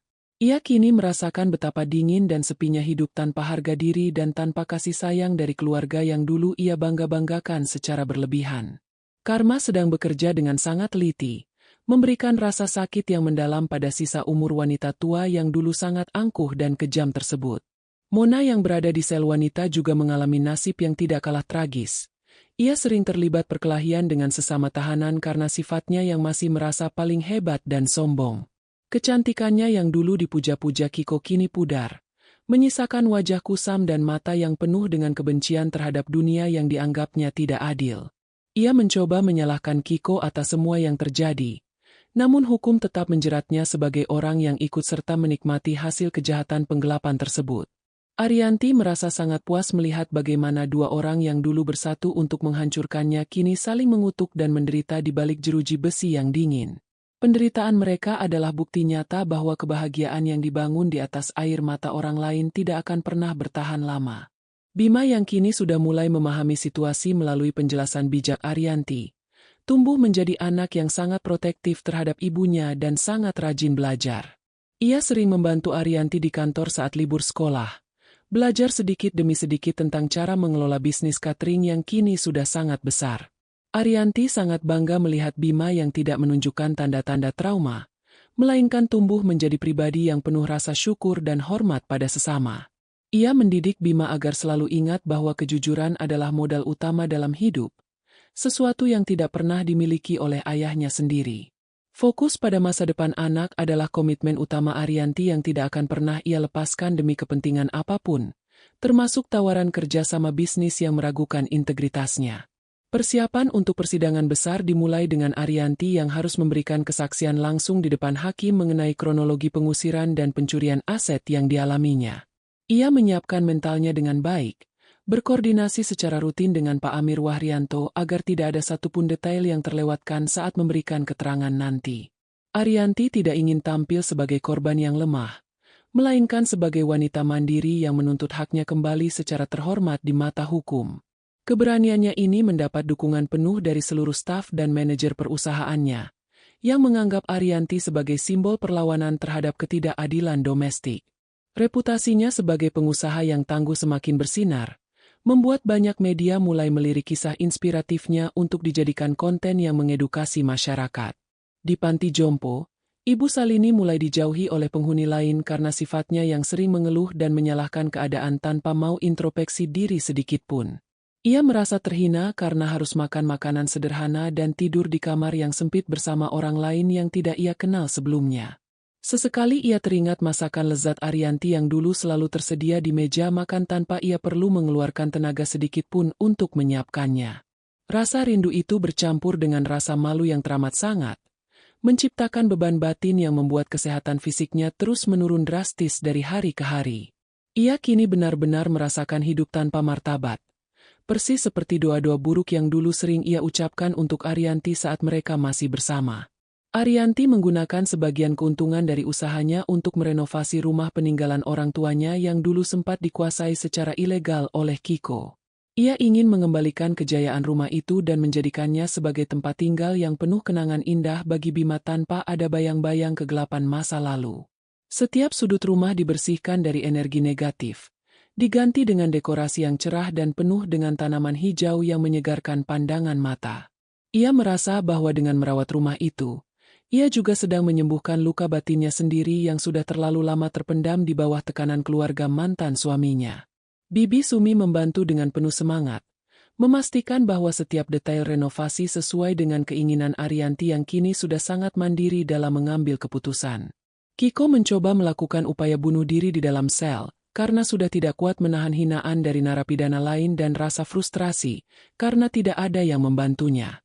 Namun, upayanya digagalkan oleh petugas penjara, dan ia justru mendapatkan hukuman tambahan berupa pengawasan ketat yang membuatnya semakin merasa tertekan. Berita tentang percobaan bunuh diri Kiko sampai ke telinga Arianti melalui Pak Amir. Namun Arianti hanya menanggapinya dengan helaan napas pendek tanpa ada niat untuk menjenguk. Ia merasa bahwa Kiko sedang berakting lagi untuk mendapatkan simpati publik, atau sekadar ingin melarikan diri dari tanggung jawab hukum yang sedang menantinya. Arianti tetap teguh pada pendiriannya bahwa hukum harus ditegakkan seadil-adilnya tanpa terpengaruh oleh drama-drama murah yang dibuat oleh pelaku kejahatan. 1 minggu sebelum persidangan, Arianti mengadakan syukuran kecil di kantornya bersama para karyawan untuk merayakan keberhasilan mereka menembus pasar internasional. Ia memberikan pidato yang sangat menyentuh tentang bagaimana sebuah pengkhianatan bisa menjadi batu loncatan untuk mencapai kesuksesan yang lebih besar jika dihadapi dengan kepala dingin. Seluruh staf merasa terinspirasi dan semakin loyal kepada Arianti, yang mereka anggap bukan hanya sebagai bos, tetapi juga sebagai guru kehidupan yang sangat berharga. Arianti menyadari bahwa dengan berbagi kebahagiaan, ia juga sedang memperkuat benteng pertahanan perusahaannya dari serangan luar yang mungkin akan datang lagi di masa depan. Ia merasa hidupnya sudah sangat selaras antara karir, peran sebagai ibu, dan upaya penegakan keadilan bagi masa lalunya. Malam harinya, Arianti duduk di balkon rumah barunya bersama Bima, melihat album foto lama yang menunjukkan masa kecil Bima yang penuh dengan perjuangan. Mereka berdua tertawa melihat foto-foto saat Arianti masih harus berjualan catering menggunakan sepeda motor tua demi mencukupi kebutuhan harian mereka. Bima mengatakan bahwa ia sangat bangga memiliki ibu sehebat Arianti, yang mampu mengubah air mata menjadi senyuman dan kemiskinan menjadi kemakmuran yang melimpah. Kata-kata itu membuat Arianti merasa bahwa ia adalah wanita paling beruntung di dunia meski harus melewati badai yang sangat dahsyat sebelumnya. Ia menutup hari itu dengan rasa syukur yang mendalam, siap menghadapi hari esok dengan penuh keberanian dan integritas sebagai wanita yang sudah menang melawan takdir pahitnya. Hari persidangan yang dinanti-nantikan akhirnya tiba dengan pengawalan yang cukup ketat dari tim keamanan kantor Arianti.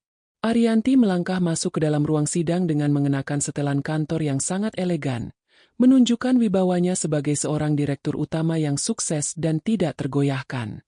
Di sisi lain ruangan, Kiko dan Mona tampak duduk di kursi pesakitan dengan tangan terborgol dan wajah yang tertunduk dalam, sangat kontras dengan penampilan Arianti yang bersinar. Kiko terlihat jauh lebih tua dari usia aslinya, dengan rambut yang mulai memutih dan tubuh yang sangat kurus akibat tekanan batin di dalam penjara. Sementara itu, Mona terus mencoba menutupi wajahnya dari sorotan kamera, seolah-olah martabat palsu yang selama ini ia banggakan telah hancur berkeping-keping di depan publik. Persidangan dimulai dengan pembacaan dakwaan oleh jaksa penuntut umum yang memaparkan secara detail aliran dana penggelapan asuransi mendiang ayah Arianti. Pak Amir Wahrianto duduk di samping Arianti, memberikan dukungan moral dan memastikan setiap bukti dokumen yang diserahkan kepada hakim tidak dapat terbantahkan. Saat Arianti diminta memberikan kesaksian, ia berbicara dengan nada yang sangat tenang, lugas, dan jelas tanpa ada satupun kalimat yang bertele-tele. Ia menceritakan bagaimana ia diusir saat sedang mengandung Bima, sementara uang warisan yang seharusnya menjadi haknya justru digunakan Kiko untuk berfoya-foya dengan Mona. Seluruh pengunjung sidang tampak terdiam, terhanyut dalam narasi kesedihan yang dibawakan dengan penuh martabat oleh seorang wanita yang telah bangkit dari keterpurukan. Ketegangan memuncak saat Kiko diberikan kesempatan untuk menanggapi kesaksian Arianti di hadapan majelis hakim yang terhormat. Kiko tiba-tiba menangis histeris dan mencoba merangkak ke arah Arianti untuk memohon ampun, namun tindakannya segera dihentikan oleh petugas keamanan pengadilan. Ia berteriak bahwa semua itu dilakukan karena ia hilaf dan dipengaruhi oleh bisikan jahat Mona serta tuntutan ibunya yang selalu haus akan kemewahan. Mendengar tuduhan Kiko, Mona tidak tinggal diam. Ia berteriak balik dan menyebut Kiko sebagai lelaki pengecut yang tidak berani bertanggung jawab atas keputusannya sendiri. Pertengkaran mulut antara dua terdakwa di tengah ruang sidang itu semakin memperjelas bagi semua orang betapa busuknya hubungan yang mereka bangun di atas penderitaan Arianti. Hakim ketua beberapa kali mengetuk palu dengan keras untuk menenangkan suasana persidangan yang mulai tidak terkendali karena emosi para terdakwa. Arianti hanya menatap pemandangan itu dengan senyum tipis yang penuh kemenangan, merasa bahwa panggung sandiwara mereka sudah berakhir dengan cara yang sangat memalukan. Ia tidak lagi merasakan amarah, melainkan rasa syukur karena ia telah terlepas dari lingkaran setan yang penuh dengan kebohongan dan saling menjatuhkan tersebut. Fokusnya tetap pada integritas kesaksiannya, memberikan fakta-fakta hukum yang didukung oleh data valid dari manajer keuangan dan audit independen yang telah dilakukan sebelumnya. Keadilan kini bukan lagi sekadar harapan bagi Arianti, melainkan sebuah kepastian yang tinggal menunggu ketukan palu terakhir dari hakim. Misteri tentang keterlibatan pihak ketiga dalam pencucian uang hasil penggelapan tersebut juga mulai terungkap dalam persidangan hari itu. Ternyata, Mona sempat mencoba menyembunyikan sebagian uang di rekening atas nama Ibu Salini yang telah dipalsukan identitasnya agar tidak terdeteksi oleh pihak berwajib. Namun, berkat ketelitian Pak Amir Wahrianto, semua transaksi tersembunyi itu berhasil dilacak hingga ke akar-akarnya, membuat posisi Mona semakin terpojok. Ibu Salini yang tidak hadir karena kondisi kesehatan, tetap dinyatakan terlibat secara pasif dalam menikmati hasil kejahatan anak dan menantunya tersebut. Arianti merasa sangat puas karena setiap jengkel kejahatan yang mereka lakukan kini terpapar dengan sangat gamblang di depan hukum yang berlaku. Bibi Sumi yang duduk di bangku penonton sidang tidak bisa menahan air matanya saat melihat bagaimana Arianti tetap berdiri tegak menghadapi orang-orang yang dulu menghancurkannya. Ia teringat masa-masa sulit saat mereka harus membagi sebungkus nasi hanya agar Bima bisa makan kenyang. Sementara Kiko sedang makan mewah di restoran mahal bersama Mona. Bibi Sumi merasa bahwa hari ini adalah hari kemenangan bagi semua orang jujur yang pernah dizalimi oleh mereka yang merasa memiliki segalanya. Kepuasan emosional yang dirasakan oleh Bibi Sumi juga dirasakan oleh banyak staf catering yang sengaja datang untuk memberikan dukungan kepada pimpinan mereka. Arianti telah berhasil membuktikan bahwa kejujuran dan kerja keras adalah senjata paling ampuh untuk memenangkan peperangan hidup yang paling sulit sekalipun. Setelah sidang ditunda untuk pemeriksaan saksi selanjutnya, Arianti keluar dari ruang sidang dengan dikerumuni oleh awak media yang ingin mewawancarainya. Dengan gaya yang sangat profesional, ia hanya memberikan pernyataan singkat bahwa ia menyerahkan seluruh proses hukum kepada majelis hakim dan fokus utamanya tetap pada perkembangan usaha dan pendidikan anaknya. Ia tidak mengeluarkan satupun kata-kata yang bersifat menghina atau merendahkan para terdakwa, karena ia merasa martabatnya jauh di atas mereka. Ketegasan dan ketenangan Arianti dalam menghadapi sorotan media semakin meningkatkan citranya sebagai seorang direktur utama yang memiliki integritas tinggi. Banyak orang yang mulai memberikan dukungan di media sosial, menjadikan kisah hidupnya sebagai inspirasi bagi para wanita yang sedang mengalami masalah serupa. Di dalam sel tahanan pengadilan, Kiko terduduk lesu sambil menatap lantai, menyadari bahwa pengakuan dan air matanya tidak lagi mampu meluluhkan hati Arianti. Ia merasa sangat bodoh karena telah menyia-nyiakan wanita sehebat Arianti demi kesenangan duniawi yang ternyata hanya membawanya ke dalam kegelapan penjara. Rasa rindu pada Bima juga mulai menyiksanya. Namun ia sadar bahwa ia tidak lagi memiliki hak apapun untuk memanggil dirinya sebagai seorang ayah setelah pengkhianatannya. Ia membayangkan masa depan yang akan ia jalani di balik jeruji besi. Sementara Arianti dan Bima terus terbang tinggi menggapai kesuksesan yang melimpah. Penyesalan itu bagaikan api yang membakar batinnya tanpa henti. Namun tidak ada air yang bisa memadamkannya karena semuanya sudah terlambat. Arianti kembali ke kantornya di sore hari dan langsung memimpin rapat dengan manajer operasional untuk membahas persiapan catering acara besar minggu depan. Ia ingin menunjukkan kepada dunia bahwa urusan pribadinya tidak akan pernah mengganggu profesionalitas perusahaannya sedikitpun. Dedikasi kerjanya yang luar biasa membuat seluruh tim merasa termotivasi untuk memberikan hasil yang terbaik bagi setiap pelanggan. Arianti percaya bahwa dengan tetap sibuk dan produktif, ia tidak akan memiliki waktu untuk memikirkan hal-hal negatif yang bisa merusak kesehatan mentalnya. Bisnis yang ia rintis sejak dicerai kini telah menjadi benteng pelindung yang sangat kokoh bagi dirinya dan anak tercintanya dari segala macam badai kehidupan. Malam itu, Arianti menghabiskan waktu bersama Bima dengan membantu anak itu mengerjakan tugas sekolahnya tentang nilai-nilai kejujuran dalam sejarah. Arianti memberikan contoh nyata tanpa menyebutkan nama ayahnya, menjelaskan bahwa orang yang tidak jujur pada akhirnya akan kehilangan segalanya termasuk harga dirinya. Bima mendengarkan dengan penuh perhatian, menunjukkan kedewasaan yang melampaui usianya karena ia sering melihat perjuangan ibunya secara langsung. Hubungan yang sangat dekat antara ibu dan anak ini menjadi sumber kebahagiaan hakiki yang tidak bisa dibeli dengan uang sebanyak apapun. Arianti merasa sangat damai, mengetahui bahwa ia telah berhasil menjaga hati anaknya agar tetap bersih dari kebencian meski hidup dalam lingkungan yang penuh konflik.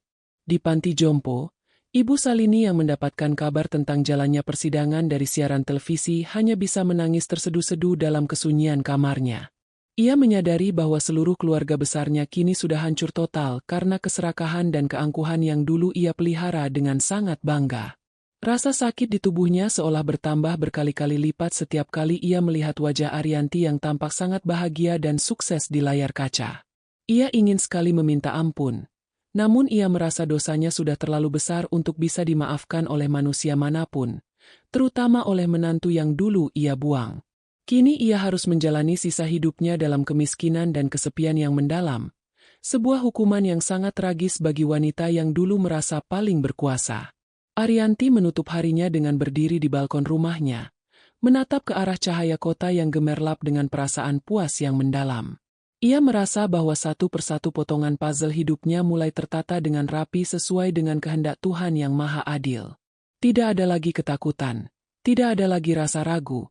Yang ada hanyalah tekad untuk terus tumbuh dan memberikan dampak positif bagi orang-orang di sekitarnya. Ia tahu bahwa vonis hakim sebentar lagi akan dijatuhkan, dan ia siap menyambut akhir dari babak kelam ini dengan senyuman kemenangan. Hidupnya kini adalah milik dirinya sendiri dan Bima sepenuhnya, bebas dari bayang-bayang lelaki tak tahu diri dan keluarga yang tidak punya hati. Persidangan berlanjut ke babak yang paling dinantikan, yaitu pembacaan tuntutan oleh jaksa penuntut umum yang berlangsung di bawah pengawasan ketat Pak Amir Wahrianto. Jaksa menuntut Kiko dan Mona dengan hukuman maksimal atas pasal penggelapan dalam keluarga dan tindak pidana pencucian uang yang telah merugikan Arianti secara sistematis. Mendengar tuntutan hukuman penjara yang sangat lama, Mona jatuh pingsan di ruang sidang, sementara Kiko hanya bisa tertunduk lesu dengan air mata yang terus mengalir membasahi baju tahanannya. Arianti yang duduk di kursi pengunjung VIP tetap menunjukkan ekspresi yang tenang dan berwibawa, mencerminkan ketegaran seorang direktur utama yang telah berhasil melewati badai terbesar dalam hidupnya. Tidak ada sedikit pun niat dalam hatinya untuk meringankan tuntutan tersebut, karena ia ingin hukum memberikan pelajaran yang setimpal bagi mereka yang telah merampok masa depan anak yatim. Setelah sidang usai, Arianti segera kembali ke kantor untuk menemui manajer wilayah yang baru saja melaporkan keberhasilan ekspansi catering mereka ke kota-kota besar lainnya. Fokus Arianti pada usaha yang dirintis sejak dicerai benar-benar membuahkan hasil yang luar biasa, membuat perusahaannya kini menjadi pemimpin pasar di industri kuliner nasional. Ia merasa setiap keberhasilan bisnis adalah bentuk pembalasan yang paling elegan terhadap orang-orang yang dulu meremehkan kemampuannya.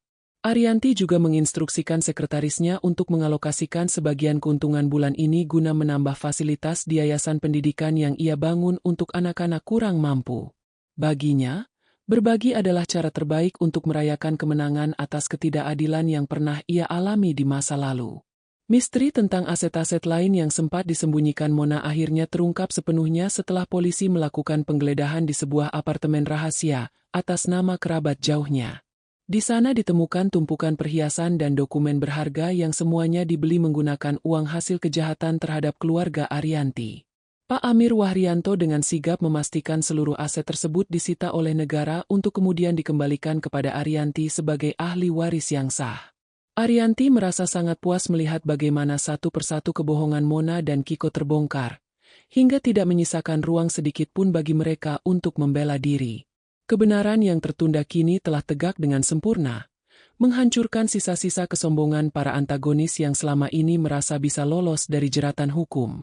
Di sisi lain, kondisi Ibu Salini di panti jompo semakin memprihatinkan karena ia mulai kehilangan kemampuan untuk berjalan akibat penyakit komplikasinya yang kian parah. Ia sering menghabiskan waktu dengan duduk di kursi roda sambil menatap kosong ke arah taman, meratapi nasibnya yang kini benar-benar sebatang kara. Kiko yang berada di balik jeruji besi tidak mungkin bisa merawatnya. Sementara Mona yang dulu ia puja-puja justru menjadi penyebab utama kehancuran keluarga mereka. Ibu Salini merasakan derita kemiskinan yang sangat nyata, di mana ia harus bergantung pada belas kasihan pengelola panti untuk sekadar mendapatkan makan dan obat-obatan standar. Rasa haus akan kemewahan yang dulu membakar jiwanya kini telah padam, menyisakan abu penyesalan yang sangat dingin dan menyakitkan. Bibi Sumi yang melihat perkembangan ini merasa sangat lega karena akhirnya Arianti bisa hidup tanpa bayang-bayang ancaman dari keluarga mantan suaminya tersebut. Ia bercerita kepada Arianti bahwa banyak orang di kampung halaman Kiko yang kini menjadikan kisah Arianti sebagai teladan bagi para wanita untuk tidak menyerah pada keadaan. Arianti hanya menanggapi dengan senyuman bijak, menyadari bahwa perjalanannya adalah bukti nyata bahwa roda kehidupan pasti berputar bagi mereka yang mau berusaha keras. Ia tetap rendah hati dan tidak ingin memamerkan kemenangannya secara berlebihan di depan publik, karena baginya kedamaian batin jauh lebih penting daripada pengakuan orang lain. Kedewasaan mental Arianti ini membuatnya semakin disegani tidak hanya oleh karyawannya, tetapi juga oleh para pesaing bisnisnya. Arianti menyempatkan diri untuk membawa Bima berziarah ke makam ayahnya, membawakan bunga kesukaan sang ayah dan mendoakannya dengan penuh hikmat. Ia berbisik di depan pusara bahwa ia telah berhasil merebut kembali apa yang menjadi hak mereka dan kini hidup dalam kebahagiaan yang berlimpah. Bima pun ikut berdoa, menunjukkan rasa hormat yang besar kepada kakek yang tidak pernah sempat ia kenal namun jasanya sangat terasa melalui warisan yang kini mereka kelola. Momen ini menjadi penutup emosional yang sangat penting bagi Arianti untuk melepaskan segala beban masa lalu yang selama ini menghimpit pundaknya. Ia merasa seolah-olah beban berat yang selama ini ia bawa telah luruh bersama tanah makam, memberikan ruang baru bagi harapan dan masa depan yang lebih cerah. Di dalam penjara, Kiko mulai dijauhi oleh rekan-rekan sesama tahanan karena sifatnya yang sering merengek dan tidak mau menerima kenyataan bahwa ia telah jatuh miskin. Ia sering mendapatkan perlakuan kasar karena mencoba memamerkan masa lalunya yang pernah kaya, yang justru mengundang cibiran dari narapidana lain yang lebih keras hidupnya.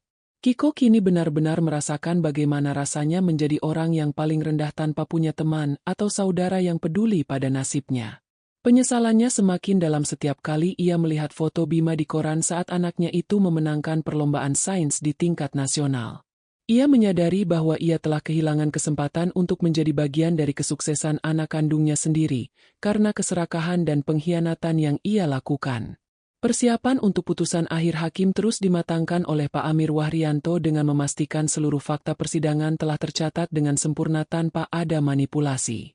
Arianti memberikan kepercayaan penuh kepada tim hukumnya dan memilih untuk fokus mengurus rencana liburan singkat bersama Bima setelah semua urusan ini selesai. Ia ingin memberikan penghargaan kepada dirinya sendiri dan anaknya atas ketabahan yang telah mereka tunjukkan selama masa-masa sulit menghadapi gangguan Kiko dan Mona. Liburan ini juga dimaksudkan untuk mempererat ikatan antara ibu dan anak yang selama ini harus berbagi waktu dengan urusan pekerjaan dan hukum. Kebahagiaan Bima adalah prioritas utama Arianti, dan ia akan melakukan apapun untuk memastikan senyum di wajah anaknya tidak pernah pudar lagi. Arianti mengakhiri hari dengan melakukan evaluasi rutin terhadap laporan harian dari manajer operasional di kantor pusat cateringnya. Ia melihat bahwa dedikasi para karyawannya semakin meningkat seiring dengan transparansi dan keadilan yang ia terapkan dalam manajemen perusahaan. Kesuksesan finansial yang diraihnya kini bukan lagi tujuan akhir, melainkan alat untuk menciptakan lebih banyak lapangan kerja dan membantu lebih banyak orang yang membutuhkan. Arianti merasa hidupnya sangat bermakna dan penuh dengan keberkahan karena ia mampu mengubah energi negatif dari pengkhianatan menjadi energi positif untuk membangun masa depan. Ia tidur dengan nyenyak malam itu, mengetahui bahwa ia telah menjalankan perannya sebagai wanita, ibu, dan pemimpin dengan sangat baik dan penuh integritas. Sementara itu, Mona di dalam sel wanita mulai menderita penyakit kulit dan gangguan kecemasan yang parah, karena tidak sanggup beradaptasi dengan lingkungan penjara yang kotor. Ia yang dulu selalu menggunakan produk kecantikan mahal kini harus puas dengan sabun standar dan air yang terbatas, membuat penampilannya berubah drastis menjadi sangat memprihatinkan. Teman-teman sosialitanya yang dulu selalu menempel padanya kini sudah menghilang satu persatu. Bahkan ada yang ikut menghujatnya di media sosial. Mona kini merasakan arti dari kesepian yang sesungguhnya, di mana tidak ada satupun orang yang bersedia menjamin penangguhan penahanannya meski ia sudah memohon berkali-kali. Karma yang dialaminya terasa sangat telak, merampas segala hal yang dulu ia jadikan alat untuk menyombongkan diri di hadapan Arianti. Kiko yang mendengar kabar tentang kondisi Mona dan ibunya hanya bisa meratapi nasib di sudut sel yang gelap, menyadari bahwa ia adalah penyebab utama dari semua bencana ini. Ia ingin waktu berputar kembali ke 10 tahun yang lalu saat ia masih memiliki Arianti yang setia dan penuh kasih sayang di sampingnya.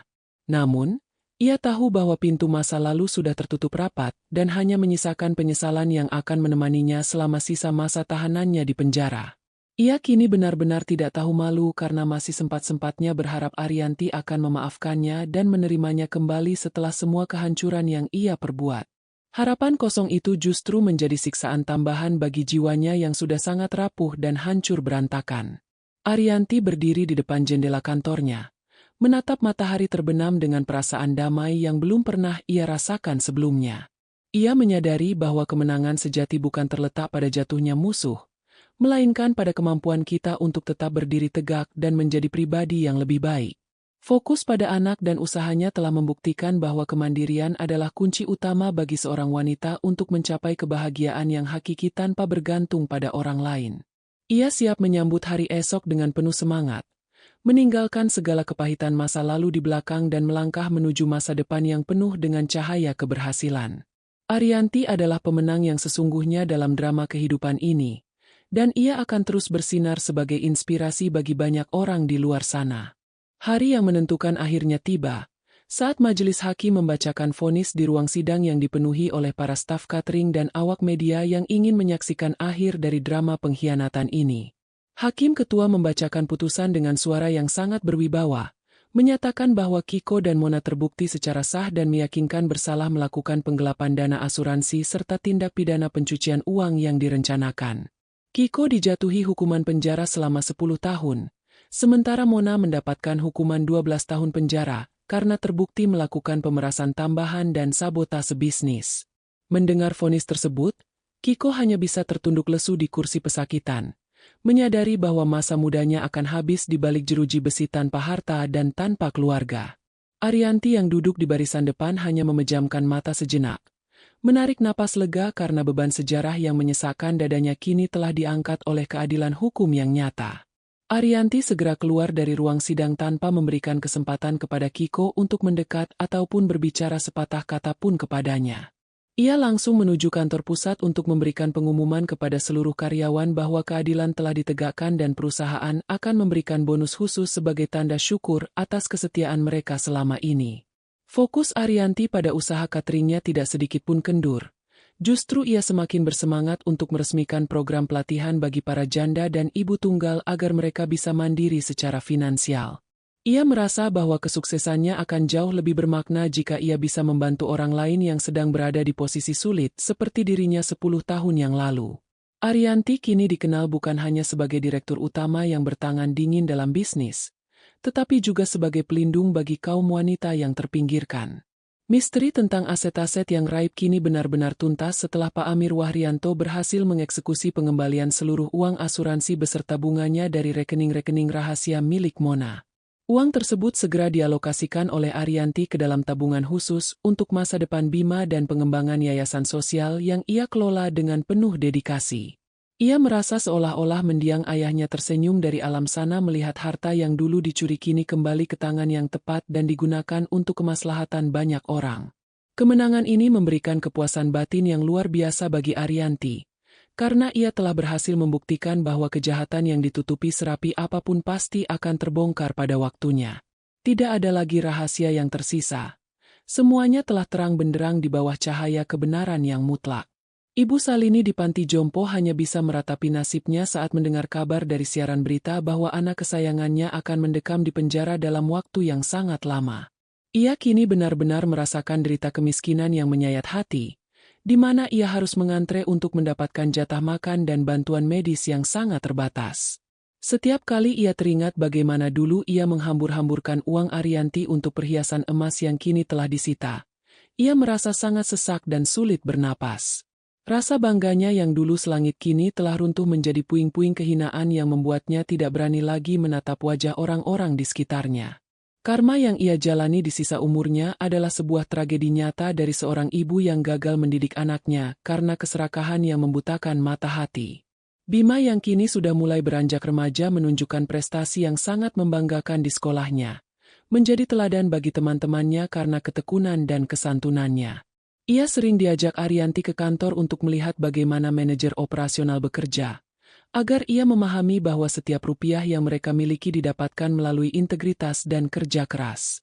Bima sama sekali tidak merasa kehilangan sosok ayah, karena kasih sayang dan bimbingan Arianti sudah lebih dari cukup untuk membentuk karakternya yang kuat. Ia tahu bahwa ibunya adalah seorang pahlawan sejati yang telah berjuang sendirian melawan ketidakadilan tanpa pernah mengeluh atau menyerah pada keadaan. Hubungan mereka semakin solid, menjadi bukti bahwa keluarga kecil yang bahagia tetap bisa dibangun meski tanpa kehadiran sosok lelaki di dalamnya. Persiapan liburan yang direncanakan Arianti akhirnya terlaksana, di mana ia mengajak Bima dan Bibi Sumi untuk berlibur ke luar negeri sebagai bentuk apresiasi atas ketabahan mereka. Di sana, Arianti benar-benar melepaskan segala beban kerjanya sejenak, menikmati setiap momen kebersamaan dengan orang-orang yang paling tulus mencintainya selama ini. Ia melihat Bima tertawa lepas sambil menikmati pemandangan alam yang indah, sebuah pemandangan yang membuat hati Arianti terasa sangat damai dan penuh dengan rasa syukur. Liburan ini bukan sekadar pamer kemewahan, melainkan sebuah simbol bahwa mereka telah berhasil keluar dari lembah air mata dan kini berada di puncak kebahagiaan yang hakiki. Arianti menyadari bahwa kebahagiaan yang sesungguhnya adalah saat kita bisa memberikan yang terbaik untuk orang-orang tersayang tanpa ada rasa takut akan masa depan. Di dalam penjara, Mona mengalami depresi berat karena tidak sanggup menghadapi kenyataan bahwa ia akan menghabiskan sisa kecantikannya di balik tembok yang dingin dan lembab. Ia sering menangis histeris di malam hari, meratapi keputusannya yang telah menghancurkan hidup orang lain demi keserakahan yang tidak ada habisnya. Semua harta yang ia kumpulkan dari menipu Kiko dan merampok Arianti kini sudah hilang tak berbekas, meninggalkannya dalam kemelaratan yang sangat nyata. Teman-teman sosialitanya kini benar-benar menganggapnya sudah mati, bahkan nama Mona menjadi contoh buruk dalam pergaulan kelas atas mereka sebagai peringatan tentang akibat dari sebuah pengkhianatan. Mona kini benar-benar merasakan hidup tanpa martabat, dikelilingi oleh rasa bersalah yang terus menghantuinya setiap detik. Kiko di sel penjara pria juga tidak jauh berbeda. Ia sering menjadi sasaran perundungan karena ketidakmampuannya beradaptasi dengan kehidupan yang serba keras. Ia yang dulu selalu dilayani dan dimanjakan oleh ibunya, kini harus bekerja kasar membersihkan selokan penjara hanya untuk mendapatkan tambahan jatah rokok atau makan. Penyesalannya semakin dalam setiap kali ia teringat wajah Arianti yang tampak sangat tegar dan bersinar saat memberikan kesaksian di persidangan terakhir. Ia menyadari bahwa ia telah membuang kesempatan emas untuk hidup mulia demi mengejar bayangan semu yang kini justru menjerumuskannya ke dalam lubang kehancuran. Kiko kini benar-benar tidak tahu malu karena masih sempat-sempatnya menulis surat permohonan maaf kepada Arianti yang tentu saja tidak akan pernah dibalas oleh mantan istrinya tersebut. Arianti kembali dari liburan dengan semangat baru dan langsung memimpin rapat besar untuk meresmikan cabang catering internasional pertamanya yang akan dibuka di Singapura.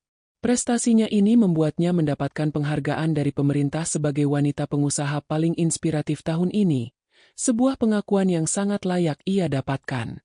Ia memberikan pidato yang sangat menyentuh tentang bagaimana seorang wanita harus tetap mandiri dan berani meskipun harus menghadapi pengkhianatan dari orang-orang terdekatnya. Seluruh audiens memberikan tepuk tangan yang meriah, mengakui kewibawaan dan kekuatan karakter Arianti yang luar biasa tangguh. Nama Arianti kini harum sebagai simbol kesuksesan yang dibangun di atas fondasi integritas dan kerja keras yang tidak pernah padam. Di panti jompo, Ibu Salini yang kini sudah lumpuh total hanya bisa menatap dinding putih dengan air mata yang terus mengalir setiap kali ia melihat kesuksesan Arianti di televisi. Ia merasa sangat berdosa telah menghasut Kiko untuk berbuat jahat kepada Arianti. Namun ia tahu bahwa permintaan maafnya sudah tidak lagi berguna sekarang.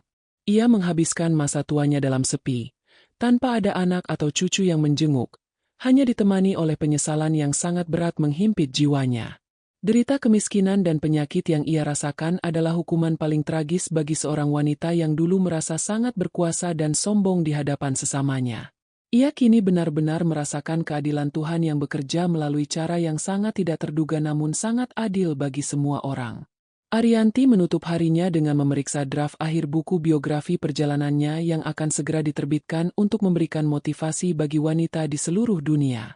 Ia ingin membagikan pesan bahwa air mata tidak harus berakhir dengan keputusasaan, melainkan bisa diubah menjadi kekuatan yang luar biasa untuk meraih kesuksesan.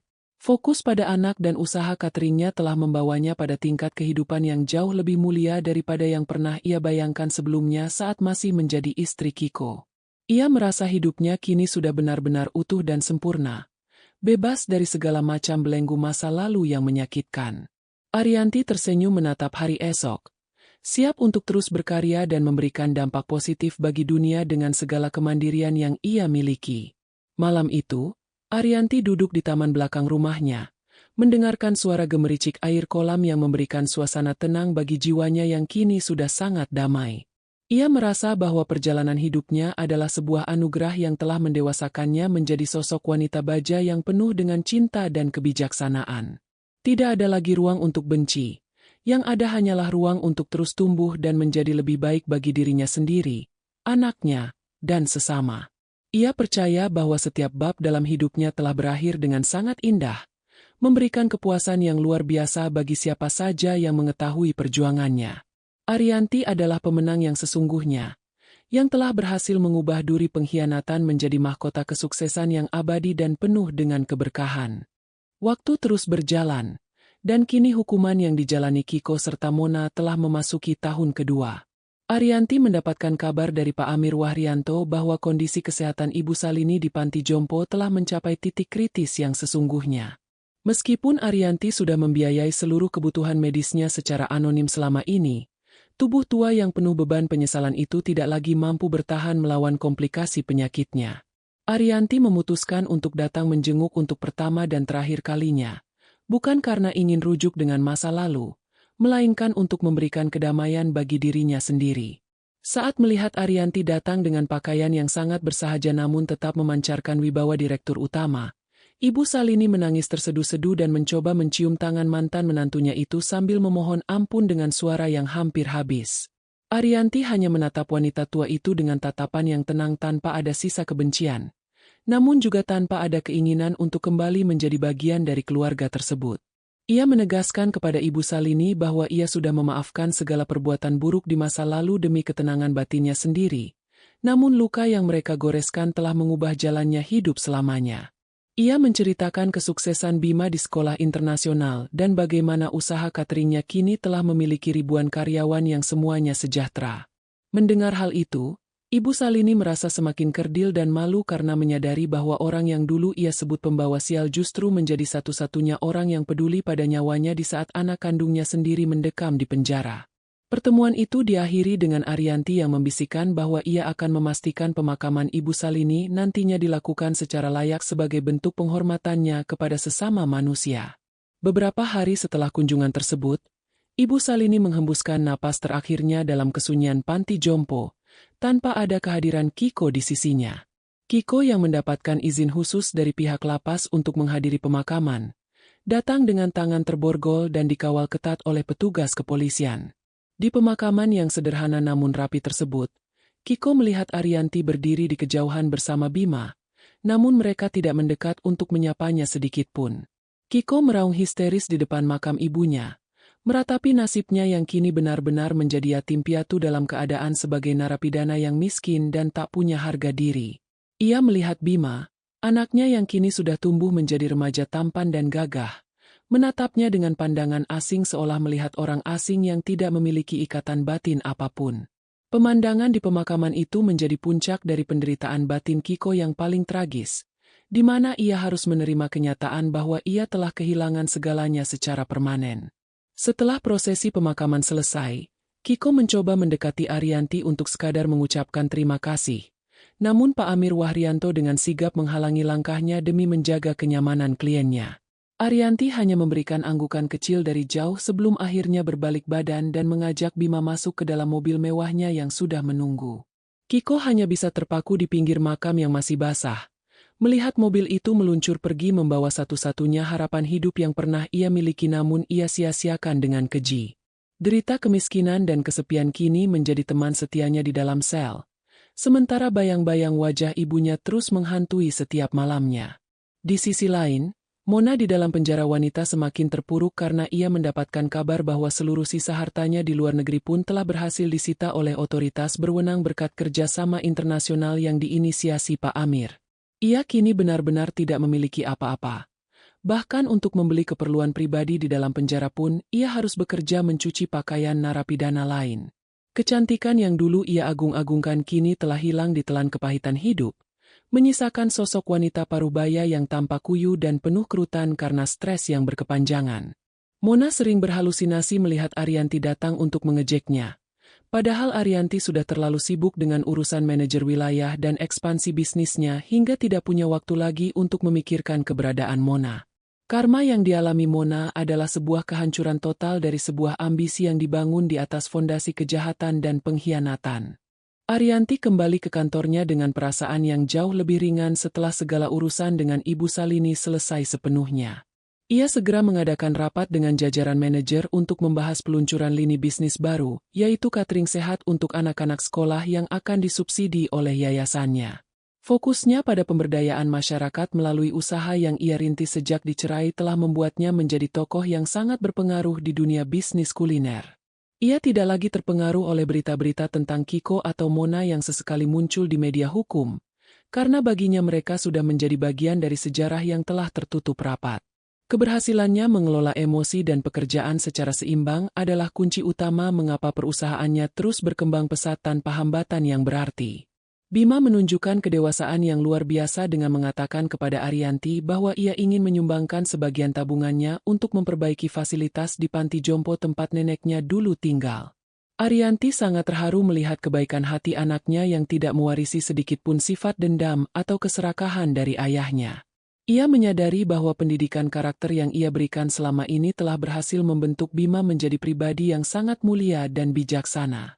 Hubungan antara ibu dan anak ini menjadi inspirasi bagi banyak orang di sekitar mereka, membuktikan bahwa seorang ibu tunggal mampu membesarkan anak dengan sempurna jika memiliki kemandirian dan integritas. Arianti merasa hidupnya kini benar-benar diberkati dengan kehadiran Bima yang menjadi pelengkap kebahagiaannya setiap hari.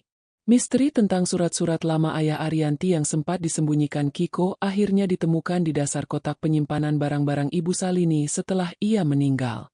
Surat-surat itu berisi pesan-pesan penuh kasih sayang dari ayahnya yang meminta Arianti untuk tetap menjadi wanita yang kuat dan selalu menjaga martabat keluarga apapun yang terjadi. Penemuan ini menjadi pelipur lara yang sangat besar bagi Arianti, Seolah ayahnya hadir kembali untuk memberikan restu atas kesuksesan yang telah ia capai saat ini.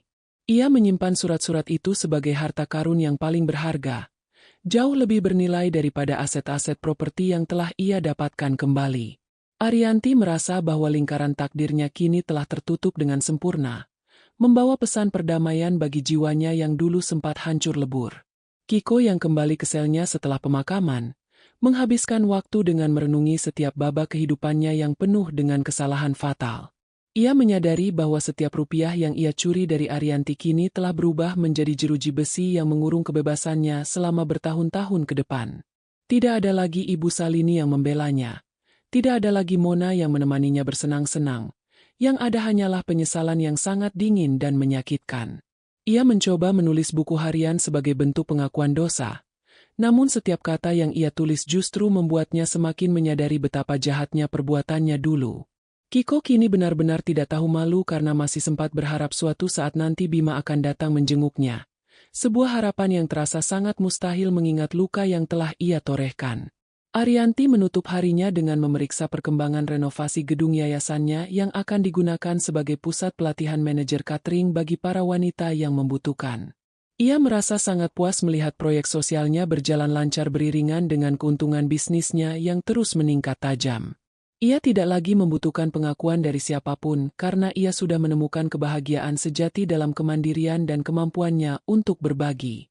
Hidupnya kini adalah sebuah perayaan atas keteguhan hati dan kerja keras yang tidak pernah mengkhianati hasil akhirnya. Arianti siap menghadapi masa depan dengan penuh optimisme, meninggalkan segala kenangan pahit di masa lalu dan fokus pada setiap langkah baru yang membawa keberkahan bagi orang banyak. Malam itu, Arianti dan Bima duduk bersama di ruang tengah sambil menyusun rencana untuk memperluas jangkauan yayasan mereka ke pelosok daerah yang belum tersentuh bantuan. Mereka berdiskusi dengan penuh semangat, menunjukkan visi yang sama untuk menjadi manusia yang bermanfaat bagi sesama di tengah kesuksesan yang mereka miliki. Arianti merasa sangat damai melihat wajah Bima yang penuh dengan antusiasme dan kasih sayang, sebuah pemandangan yang memberikan kekuatan tambahan baginya untuk terus berkarya. Ia tahu bahwa badai pengkhianatan yang pernah menerjangnya kini telah berubah menjadi angin sepau-sepau yang menyejukkan perjalanan hidupnya menuju kesuksesan yang lebih besar lagi. Tidak ada lagi yang bisa meruntuhkan benteng pertahanan yang sudah ia bangun dengan tetesan keringat, air mata, dan doa-doa yang tulus.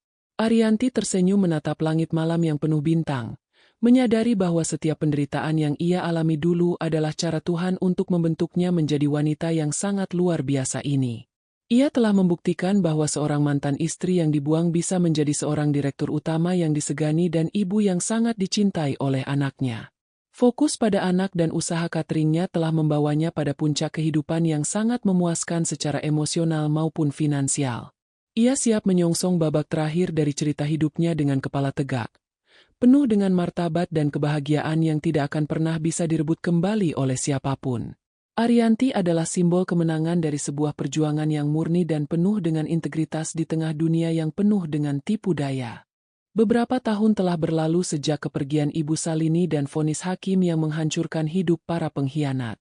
Arianti kini berdiri di puncak kesuksesannya sebagai seorang direktur utama dari jaringan catering internasional yang telah merambah ke berbagai negara di Asia. Tidak ada lagi jejak kesedihan atau trauma di wajahnya. Yang ada hanyalah gurat kedewasaan dan wibawa seorang wanita yang telah memenangkan peperangan melawan takdir pahit. Ia baru saja meresmikan gedung pusat manajer di Jakarta, sebuah bangunan megah yang menjadi simbol kemandiriannya yang mutlak. Bisnis yang ia rintis sejak dicerai dengan modal kompor pinjaman itu kini telah berubah menjadi kerajaan bisnis yang memberikan penghidupan bagi ribuan orang, terutama para ibu tunggal yang ia rangkul melalui yayasannya. Misteri tentang seluruh harta warisan ayahnya yang dulu digelapkan kini telah kembali sepenuhnya ke tangan Arianti, bahkan berlipat ganda melalui pengelolaan investasi yang cerdas bersama Pak Amir Wahrianto. Namun, kekayaan itu tidak membuat Arianti lupa daratan. Ia justru semakin giat melakukan kegiatan sosial dan memastikan Bima mendapatkan pendidikan terbaik tanpa harus merasa kekurangan sosok ayah. Bima kini telah lulus dari sekolah menengah dengan predikat lulusan terbaik dan bersiap melanjutkan kuliah bisnis di luar negeri untuk meneruskan tonggak kepemimpinan sang ibu. Arianti merasa tugasnya membesarkan Bima telah tunai dengan sangat sempurna, melihat anaknya tumbuh menjadi pria muda yang santun, cerdas, dan memiliki integritas yang tidak tergoyahkan oleh kemewahan. Di balik jeruji besi, Kiko menjalani tahun-tahun terakhir masa hukumannya dalam keadaan yang sangat tragis dan memprihatinkan. Tubuhnya yang dulu gagah kini tampak bungkuk dan sering sakit-sakitan karena derita kemiskinan dan kurangnya perawatan di dalam penjara. Ia tidak pernah dijenguk oleh siapapun. Bahkan Mona yang berada di penjara wanita yang berbeda pun sudah benar-benar melupakannya dan sibuk dengan penderitaannya sendiri. Kiko sering terlihat duduk sendirian di sudut sel, memandangi potongan kliping koran yang menampilkan wajah sukses Arianti dan Bima dengan tatapan penuh penyesalan yang mendalam. Ia menyadari bahwa ia telah membuang surga demi neraka dunia, dan kini ia harus menanggung akibatnya sendirian tanpa ada satupun orang yang bersedia menolongnya lagi. Mona sendiri akhirnya harus menerima kenyataan bahwa kecantikan dan kelicikannya tidak bisa menyelamatkannya dari hukum alam dan hukum negara. Ia mengalami depresi berkepanjangan dan harus menjalani sisa masa tahanannya di bawah pengawasan tim medis, karena gangguan mental yang sering menyerang secara tiba-tiba. Teman-teman sosialitanya sudah lama menghapusnya dari memori mereka, dan Mona kini benar-benar menjadi sosok yang terlupakan dalam kehinaan. Ia yang dulu merasa paling hebat di atas penderitaan Arianti, kini harus merasakan bagaimana rasanya menjadi orang yang paling rendah dan tidak memiliki arti bagi siapapun. Kepuasan penonton yang mengikuti kisah ini tercapai saat melihat bagaimana pengkhianatan yang sangat kejam itu berakhir dengan kehancuran total bagi para pelakunya. Bibi Sumi tetap setia mendampingi Arianti sebagai bagian dari keluarga, menikmati masa tuanya dengan fasilitas yang sangat layak yang diberikan oleh majikan yang sudah dianggapnya seperti anak sendiri. Ia sering duduk bersama Arianti di taman belakang rumah mereka, mengenang masa-masa sulit saat mereka harus berjuang mencari satu bungkus nasi untuk dimakan bertiga. Arianti selalu mengingatkan Bibi Sumi bahwa tanpa kesetiaannya di masa sulit, mungkin Arianti tidak akan pernah sekuat sekarang dalam menghadapi badai kehidupan. Hubungan tulus ini menjadi antitesis dari hubungan penuh kepalsuan yang dulu dijalani oleh Kiko dan Mona, membuktikan bahwa ketulusan akan selalu menang pada akhirnya. Fokus Arianti pada orang-orang yang tulus mencintainya telah memberikan kedamaian batin yang tidak ternilai harganya. Pada suatu sore yang cerah, Arianti mengadakan syukuran besar di panti asuhan yang ia bangun, mengundang semua karyawan dan relasi bisnisnya yang selama ini mendukungnya. Dalam pidatonya, ia menegaskan bahwa ia tidak pernah menyesali perceraian tersebut, karena justru melalui luka itulah ia menemukan kekuatan tersembunyi yang ada di dalam dirinya. Ia mengajak semua wanita yang sedang berjuang untuk tidak pernah menyerah dan terus fokus pada usaha serta masa depan anak-anak mereka. Tepuk tangan meriah menggema di seluruh ruangan, menandakan penghormatan yang luar biasa bagi seorang wanita yang telah berhasil mengubah air mata menjadi kemuliaan. Arianti berdiri tegak dengan senyuman yang sangat manis. Sebuah senyuman kemenangan dari seorang pejuang kehidupan yang sejati. Kiko yang akhirnya bebas dari penjara beberapa bulan kemudian, mendapati dirinya tidak memiliki tempat untuk pulang dan tidak ada satupun orang yang mau menerimanya bekerja. Ia mencoba mendatangi kantor Arianti dengan harapan mendapatkan belas kasihan terakhir. Namun ia hanya bisa berdiri di seberang jalan melihat kemegahan gedung tersebut dari jauh. Ia melihat Bima keluar dari mobil mewah dan masuk ke dalam gedung dengan langkah yang sangat berwibawa, persis seperti Arianti. Kiko menangis terseduh-seduh di pinggir jalan, menyadari bahwa ia sudah benar-benar kehilangan hak untuk menjadi ayah dari anak sehebat itu. Ia pergi meninggalkan tempat itu dengan langkah gontai sebagai gelandangan, membawa beban penyesalan yang akan terus menghimpitnya hingga akhir hayat. Arianti melihat sosok Kiko dari jendela kantornya di lantai atas, namun ia tidak melakukan tindakan apapun untuk memanggilnya atau membantunya secara langsung. Ia merasa bahwa ia sudah cukup baik dengan mengobati mantan mertuanya dulu dan memberikan pemakaman yang layak bagi Ibu Salini di masa lalu. Sekarang adalah waktunya ia menikmati hasil kerja kerasnya sendiri tanpa ada gangguan dari parasit yang hanya datang saat butuh saja. Ketegasannya ini bukan karena ia pendendam, melainkan karena ia sangat menghargai harga diri dan martabat yang telah ia bangun dengan susah payah. Ia menutup tirai jendela ruang kerjanya, memutuskan untuk benar-benar menghapus bayang-bayang Kiko dari hidupnya untuk selamanya. Bima yang masuk ke ruangan kerja ibunya kemudian memeluk Arianti dan menyerahkan surat penerimaan kuliahnya di universitas terbaik di dunia dengan beasiswa penuh. Arianti menangis bahagia, merasa bahwa ini adalah puncak dari segala perjuangan dan air mata yang ia keluarkan 10 tahun yang lalu. Ia menyadari bahwa kesuksesan anaknya adalah bentuk balasan terbaik dari Tuhan atas kesabaran dan keteguhan hatinya selama ini. Mereka berdua berpelukan erat, merasakan kebahagiaan yang sangat murni tanpa ada campur tangan orang lain yang pernah mencoba menghancurkan mereka. Hidup Arianti kini sudah sangat sempurna, bebas dari segala macam pengkhianatan dan penuh dengan cahaya keberkahan yang melimpah.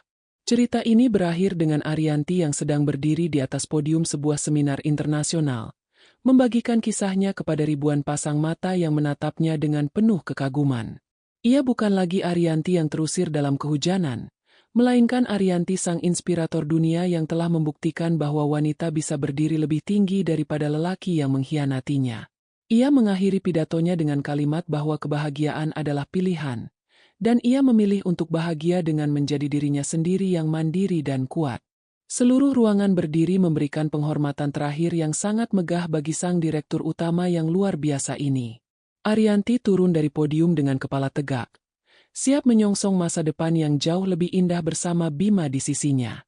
Kehidupan para antagonis yang hancur dalam kemiskinan dan penderitaan menjadi pengingat bagi setiap orang bahwa karma tidak pernah tidur dan selalu menagih janjinya secara tunai. Kiko dan Mona kini hanya menjadi sejarah kelam yang tidak akan pernah lagi mengganggu jalannya hidup Arianti yang sudah sangat stabil. Kepuasan batin Arianti terletak pada kenyataan bahwa ia tetap menjadi orang baik di tengah dunia yang pernah menjahati dirinya, tanpa harus menjadi jahat seperti mereka. Ia tetap fokus pada anak dan usahanya, membuktikan bahwa integritas adalah kunci utama dari sebuah kesuksesan yang abadi dan penuh berkah. Inilah akhir cerita dari seorang wanita yang berhasil merebut kembali kebahagiaannya melalui jalur yang terhormat dan penuh dengan kerja keras. Malam itu, di bawah sinar rembulan yang lembut, Arianti dan Bima duduk di balkon rumah mereka sambil menikmati teh hangat dan membicarakan rencana masa depan mereka yang gemilang. Tidak ada lagi rahasia, tidak ada lagi ketakutan. Yang ada hanyalah kedamaian yang mendalam dalam hati masing-masing. Mereka tahu bahwa perjalanan panjang ini telah membentuk mereka menjadi pribadi yang tidak tertandingi oleh cobaan apapun yang mungkin datang di masa depan. Arianti menatap bintang-bintang dengan rasa syukur yang tiada tara, menyadari bahwa ia telah memenangkan setiap babak dalam drama kehidupannya dengan sangat gemilang. Cerita cintanya yang hancur telah ia ganti dengan cerita kesuksesan yang akan abadi dikenang oleh banyak orang sebagai bukti nyata kekuatan seorang wanita. Kisah Arianti adalah bukti bahwa air mata seorang ibu yang terzalimi bisa berubah menjadi sumur rejeki yang tak pernah kering. Menjadi single parent memang berat, tapi jauh lebih terhormat daripada bertahan dengan lelaki yang tak tahu diri dan hanya menjadi beban hidup. Untuk semua ibu hebat di luar sana yang sedang berjuang sendirian, tetaplah tegak, fokus pada anak dan usahamu. Tuhan tidak tidur, dan kesabaranmu akan berbuah manis pada waktunya. Setujukah Anda dengan sikap Arianti yang tetap mengobati mertuanya tapi menolak rujuk?